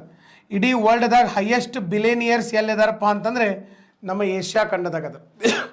ಅಂಬಾನಿ ಇರ್ಬೋದು, ಅದಾನಿ ಇರ್ಬೋದು, ಟಾಟಾ ಇರ್ಬೋದು, ಆಮೇಲೆ ಅಲಿಬಾಬಾ ಇರ್ಬೋದು ಸರ್, ಇವರೆಲ್ಲ ಬರುವಂಥದ್ದು.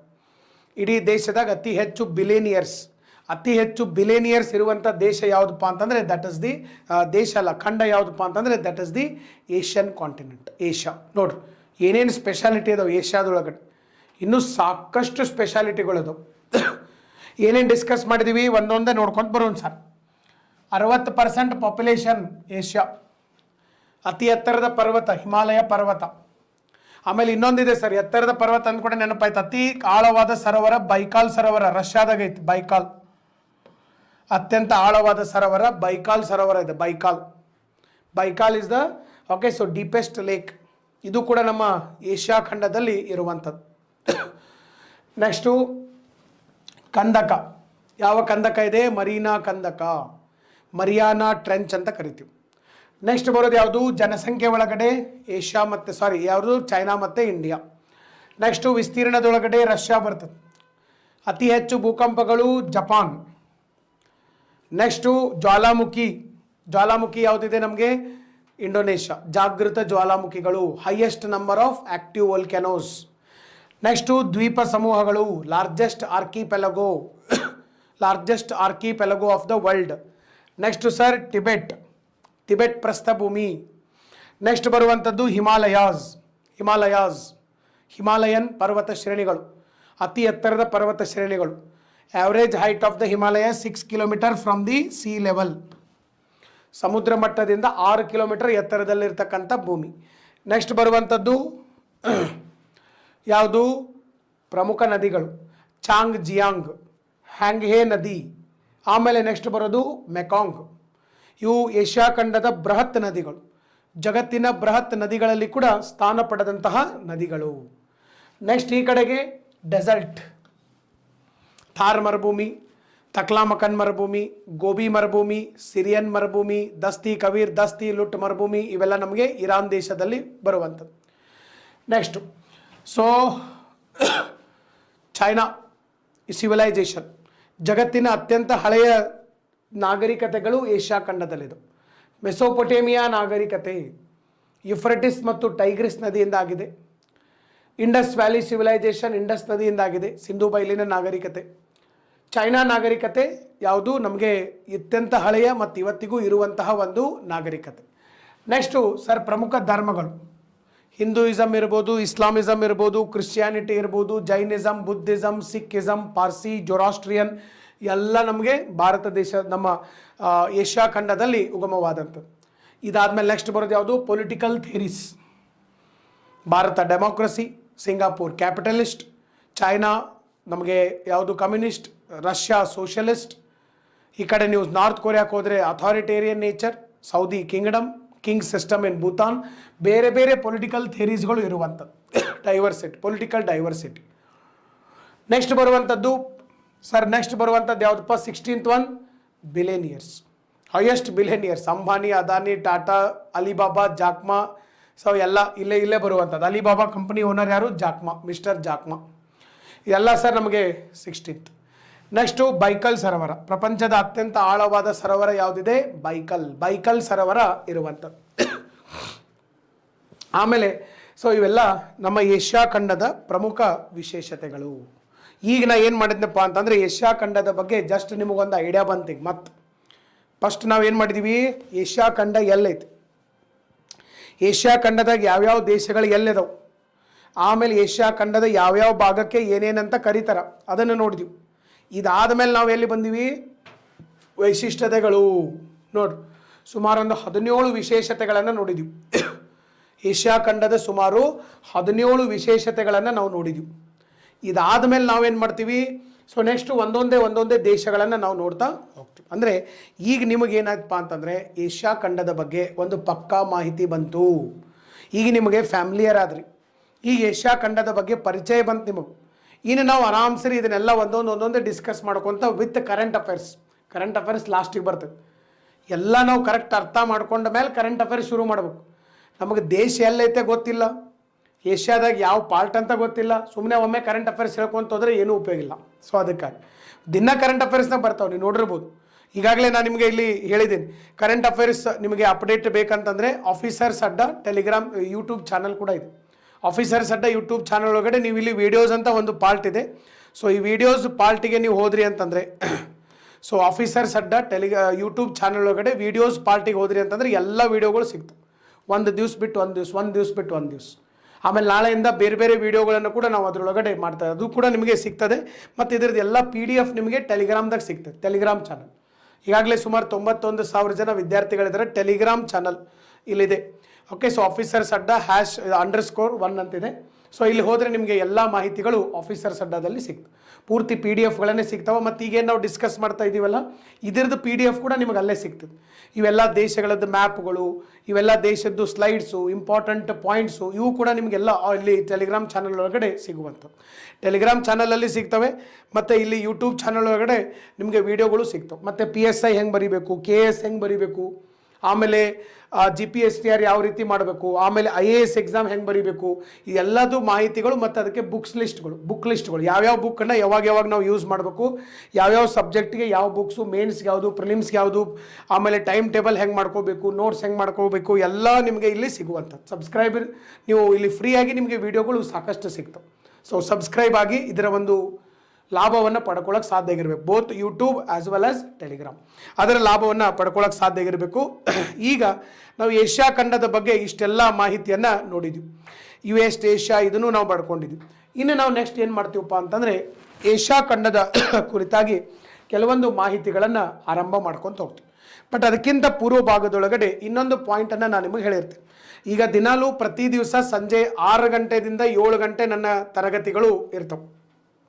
1 ಅವರ್ ಪ್ರತಿ ದಿವಸ 6 ಗಂಟೆಯಿಂದ 7 ಗಂಟೆ ತರಗತಿ ಇರ್ತವೆ. ಈಗ ನಾವು ಏಷ್ಯಾ ಖಂಡ ಡಿಸ್ಕಸ್ ಮಾಡ್ತಾ ಇದ್ದೀವಿ.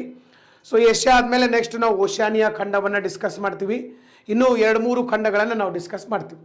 ಇಷ್ಟು ಡಿಸ್ಕಸ್ ಮಾಡಿದ ಮೇಲೆ ಸುಮಾರು ಇನ್ನೊಂದು 2-3 ದಿವಸ ಆದಮೇಲೆ ನಂದು ಕೊನೆಯ ತರಗತಿ ಬರ್ತದೆ. ಕೊನೆಯ ತರಗತಿಯಲ್ಲಿ ನಾವು ಎಲ್ಲ ಖಂಡಗಳನ್ನು ಮುಗಿಸಿದ ಮೇಲೆ ಕೊನೆಯ ತರಗತಿಗೆ ಬರ್ತೀವಿ. ಬಹುಶಃ ಅದು ಸೋಮವಾರ ಅಥವಾ ಮಂಗಳವಾರ ಬರಬಹುದು. ಅದನ್ನು ಮಾತ್ರ ಮಿಸ್ ಮಾಡ್ಕೊಳಕ್ಕೆ ಹೋಗ್ಬಿಟ್ರಿ ಎಟ್ ಎನಿ ಕಾಸ್ಟ್. ಯಾವುದೇ ಕಾರಣಕ್ಕೂ ಆ ತರಗತಿಯನ್ನು ಮಿಸ್ ಮಾಡ್ಕೋಬೇಡ್ರಿ. ಯಾಕೆ ಸರ್? ಯಾಕಪ್ಪ ಅಂತಂದರೆ ನಾವು ಮಲ್ಟಿಪಲ್ ಚಾಯ್ಸ್ ಕ್ವಶನ್ಸ್ಗಳನ್ನು ಯಾವ ರೀತಿ ಬಿಡಿಸ್ಬೇಕು ಅನ್ನೋದನ್ನು ಆ ಒಂದು ವಿಡಿಯೋದೊಳಗಡೆ ನಾವಲ್ಲಿ ನೋಡಿರ್ತೀವಿ. ಮಲ್ಟಿಪಲ್ ಚಾಯ್ಸ್ ಕ್ವಶನ್ಸ್ಗಳು MCQ ಅಂತ ಕೇಳಿದಿರಿ, ಭಾಳ ಮಂದಿಗೆ ತಲೆನೋವು ಆಗ್ಬಿಟ್ಟೈತೆ. MCQ ಮಲ್ಟಿಪಲ್ ಚಾಯ್ಸ್ ಕ್ವಶನ್ಸ್, ಅದರಾಗೂ ಮತ್ತು ನೆಗೆಟಿವ್ ಮಾರ್ಕ್ಸ್. ಈಗ GPSTR ಎಕ್ಸಾಮ್ ಬಂತು. ಈಗ ನಾಳೆನ 22ನೇ ತಾರೀಕಿನಿಂದ ಅದನ್ನು ಫಾರ್ಮ್ ತುಂಬಬೇಕು. ಆಮೇಲೆ PSI ಬರ್ತಾ ಇದೆ, PC ಬರ್ತಾ ಇದೆ, KS ಮಾರ್ಚ್ ಎಂಡ್ ಒಳಗಡೆ ಅದು ಕೂಡ ಬರ್ತಾ ಇದೆ. ಸೊ ಮಲ್ಟಿಪಲ್ ಚಾಯ್ಸ್ ಕ್ವಶನ್ಸು ಕೆಲವು ಮಂದಿಗೆ ಏನಾಗೈತಪ್ಪ ಅಂತಂದ್ರೆ ಭಾರಿ ತ್ರಾಸು ಕೊಡಾಕತ್ತದ. ಜಜ್ಮೆಂಟ್ ಬರವಲ್ತು. ಒಮ್ಮೆ ಫುಲ್ ಮಾರ್ಕ್ಸ್ ಬಂದಂಗೆ ಅನಿಸ್ತಾವೆ, ಒಮ್ಮೆಲೆ ಮಾರ್ಕ್ಸ್ ಕಡಿಮೆ ಆಗ್ತಾವೆ, ಒಮ್ಮೆ 100ಕ್ಕೆ 70 ಬೀಳ್ತಾವೆ, ಒಮ್ಮೆ 20 ಬೀಳ್ತಾವೆ. ನೀವು ಭಾರಿ ಚಂದ ಓದ್ಕೊಂಡು ಹೋಗಿ ಬರೋದ್ರಿ ಸರ್ 100ಕ್ಕೆ 50 ಬೀಳ್ತಾವೆ. ಇನ್ನೂ ಚಂದ ಓದ್ಕೊಂಡು ಹೋಗಿ ಬರೋದ್ರಿ ಸರ್ 30 ಬೀಳ್ತಾವೆ. ಓದಿದಂಗೆ ಅವು ಕಡಿಮೆ ಹಾಕೊಂತ ಹೋಗ್ತಾವೆ. ಒಮ್ಮೊಮ್ಮೆ ನಿಮ್ಗೆ ಉಲ್ಟಾ ಅನ್ಸಕ್ಕೆ ಶುರು ಆಗ್ತದೆ, ಇದೇನಿದು ಉಲ್ಟಾ ಆಗಾಕತ್ತೈತೆ ಎಲ್ಲ ಅಂಥೇಳಿ. ಯಾಕಂದರೆ ಮಲ್ಟಿಪಲ್ ಚಾಯ್ಸ್ ಕ್ವಶನ್ಸ್ ಬಿಡಿಸ್ಬೇಕಾದಾಗ ಬರೀ ನಾಲೆಡ್ಜ್ ಇದ್ದರೆ ಸಾಕಾಗಂಗಿಲ್ಲ. ನಾಲೆಡ್ಜ್ ಜೊತೆಗೆ ಕೆಲವೊಂದು ಟ್ರಿಕ್ಸ್ಗಳು ಕೂಡ ಬೇಕು, ಇಂಪಾರ್ಟೆಂಟ್ ಟ್ರಿಕ್ಸ್ಗಳು ಬೇಕು. ಮೋಸ್ಟ್ ಇಂಪಾರ್ಟೆಂಟ್ ಸ್ಟ್ರಾಟಜಿಕ್ ಟ್ರಿಕ್ಸ್ ಬೇಕು. ಓದಲಾರ್ದೇನೂ ನೀವು ಕ್ವಶನ್ಗೆ ಆನ್ಸರ್ ಮಾಡ್ಬೋದು. ಎಲ್ಲ ಕ್ವಶನ್ನು ಓದೇನೆ ಮಾಡ್ಬೇಕಂತಿಲ್ಲ. ಮತ್ತು ಅದನ್ನ ಹೇಳಿಬಿಟ್ರಿ ಸರ್ ಎಲ್ಲ ಮುಗ್ದ ಬಿಡ್ತೈತೆ ಅಂತಲ್ಲ. ಎಲ್ಲ ಮೊದಲು ನಾಲೆಡ್ಜ್ ಇರಬೇಕು. ಈ ನಾಲೆಡ್ಜ್ ಮೇಲೆ ಒಂದು ಮೆಥಡ್ ಇದೆ. ನಾನೊಂದು ಮೆಥಡ್ ಒಂದು ಸ್ಟ್ರಾಟಜಿಯನ್ನು ಮಾಡಿದ್ದೀನಿ. ಅದನ್ನು ಲಾಸ್ಟ್ ಕ್ಲಾಸ್ ಒಳಗಡೆ ಡಿಸ್ಕಸ್ ಮಾಡ್ತೇನೆ. ಯಾವುದೇ ಕಾರಣಕ್ಕೂ ಕೂಡ ಲಾಸ್ಟ್ ಕ್ಲಾಸು ಮಿಸ್ ಮಾಡ್ಕೊಳಕ್ಕೆ ಹೋಗ್ಬೇಡಿ. ಮತ್ತು ದಿನ ಅಂತೂ 6ರಿಂದ 7 ಗಂಟೆ, ಸಂಜೆ 6ರಿಂದ 7 ಗಂಟೆ ಕ್ಲಾಸ್ ಇದ್ದೇ ಇರ್ತೈತಿ. ಸೊ ಇದನ್ನಂತೂ ನೀವು ಕಂಟಿನ್ಯೂಸ್ ಇರ್ತವೆ. ಈಗ ಬಹುಶಃ ಸಂಡೇ ಒಂದು ದಿವಸ ಇರೋದಿಲ್ಲ, ಸಂಡೇ ಬಿಟ್ಟರೆ ಕಂಟಿನ್ಯೂಸ್ ಆಗಿ ಕ್ಲಾಸ್ಗಳು ಇರ್ತವೆ. ಸೊ ನೀವು ಅದರ ಲಾಭವನ್ನು ಪಡ್ಕೋಬೋದು. ಆದರೆ ಅದರ ಜೊತೆಗೆ last class how to solve MCQs strategy ಇದೆ. ವಿತ್ ನಿಮಗೆ ಕೆಲವೊಂದು ಎಕ್ಸಾಂಪಲ್ಗಳನ್ನು ಹಾಕಿ ನಾನು ಮಲ್ಟಿಪಲ್ ಚಾಯ್ಸ್ ಕ್ವಶನ್ಸನ್ನು ಹೆಂಗೆ ಬಿಡಿಸ್ಬೇಕು, ಸ್ಪೆಷಲಿ KS, ಸ್ಪೆಷಲಿ PSI ಈ ಒಂದು ಎಕ್ಸಾಮ್ಗಳಿಗೆ ಯಾವ ರೀತಿ ಬಿಡಿಸ್ಬೇಕು ಅನ್ನೋದನ್ನು ಪೂರ್ತಿ ಡಿಟೇಲ್ ಆಗಿ ಹೇಳ್ತಾ ಹೋಗಿರ್ತೀನಿ. ಅದನ್ನು ಹೇಳಿದ ಮೇಲೆ ನೀವು ಏನು ಮಾಡ್ಬೇಕಂದ್ರೆ ಅದರ ಆಧಾರದ ಮೇಲೆ ಈ ಟ್ರಿಕ್ಸ್ಗಳು ಸುಮಾರು ಒಂದು 10-15 ಟ್ರಿಕ್ಸ್ಗಳು ಬರ್ತವೆ. ಈ 15 ಟ್ರಿಕ್ಸನ್ನು ಒಂದು ಬಿಟ್ಟು 2 ಸರಿ ನೋಡಿಕೊಂಡು ಅದರ ಆಧಾರದ ಮೇಲೆ ಬೇರೆ ಬೇರೆ ಕ್ವಶನ್ ಪೇಪರ್ಗಳನ್ನು ಬಿಡಿಸ್ಬೇಕು. ನಂಬರ್ ಆಫ್ ಕ್ವಶನ್ ಪೇಪರ್ಸ್ಗಳು. ಓಕೆ, ಈ ಕ್ವಶನ್ ಪೇಪರ್ಗಳನ್ನು ಬಿಡಿಸಿ ಅದರ ಮೇಲೆ ನೀವು ಪ್ರಾಕ್ಟೀಸ್ ಮಾಡಿದ್ರೆ ಡೆಫಿನೆಟ್ಲಿ ವಿಲ್ ಸಕ್ಸೆಡ್. ಅದನ್ನು ಬಿಟ್ಟು ಬರೀ ಪದೇ ಪದೇ ಓದಿದ್ದನ್ನೇ 10 ಸರಿ ರಿವಿಷನ್ ಮಾಡಿ 11 ಸರಿ ರಿವಿಷನ್ ಮಾಡಿ ಅಂದರೆ ವರ್ಕ್ ಆಗೋದಿಲ್ಲ. ಟ್ರಿಕ್ಸ್ಗಳು ಬೇಕು. MCQ ಟ್ರಿಕ್ಸ್ ಇದೆ. ಲಾಸ್ಟ್ ಕ್ಲಾಸು ಬಹುಶಃ ಸೋಮವಾರ ಅಥವಾ ಮಂಗಳವಾರ ಬರ್ತದೆ. ಒಟ್ಟ ಮರೆಯಕ್ಕೆ ಹೋಗ್ಬೇಡ್ರಿ. ಸೊ ಅದನ್ನು ಅಲ್ಲಿ ನೀವು ನೋಡೋಕ್ಕೆ ಸಾಧ್ಯ ಆಗಿರಬೇಕು. ಸೊ ಓಕೆ, ಸೊ ಇವತ್ತು ನಾವು ಏಷ್ಯಾ ಖಂಡದ ಬಗ್ಗೆ ಒಂದು ಮಾಹಿತಿಯನ್ನು ಕೊಟ್ಟಿದ್ದೀನಿ. ನಾಳೆ ಏಷ್ಯಾ ಖಂಡದ ಬಗ್ಗೆ ಬಹಳ ಅದ್ಭುತವಾದಂಥ ಒಂದು ಚರ್ಚೆ ಇದೆ. ಯಾವತ್ತೂ ಕ್ಲಾಸ್ ಮಿಸ್ ಮಾಡೋಕ್ಕೆ ಹೋಗ್ಬೇಡ್ರಿ. ಸೊ ಆಫೀಸರ್ಸ್ ಅಡ್ಡ ಟೆಲಿಗ್ರಾಮ್ ಮತ್ತು ಯೂಟ್ಯೂಬ್ ಚಾನಲ್ ಕೂಡ ಹೇಳಿದ್ದೀನಿ. ಯಾರು ಜಾಯ್ನ್ ಆಗಿಲ್ಲ ಇವತ್ತೇ ಜಾಯ್ನ್ ಆಗ್ರಿ. 1 ವರ್ಷದ ಕರೆಂಟ್ ಅಫೇರ್ಸ್ PDF ಮಟೀರಿಯಲ್ ಕೂಡ ಅದರೊಳಗಡೆ ಇರುವಂಥದ್ದು. ಸೊ ಇಷ್ಟು ಮಾಡಿರಿ. ಮುಂದೆ ನಮ್ಮ ಸಹೋದ್ಯೋಗಿಗಳು ಮುಂದಿನ ತರಗತಿಯನ್ನು ನಡೆಸ್ತಾರೆ. ಸೊ ತಮ್ಮ ಅಮೂಲ್ಯವಾದಂಥ ಸಮಯವನ್ನು ಕೊಟ್ಟು ಈ ತರಗತಿಯನ್ನು ನೋಡಿದ್ದಕ್ಕಾಗಿ ಎಲ್ಲರಿಗೂ ಧನ್ಯವಾದಗಳು. So thank you very much. Wish you all the very best. Thank you all.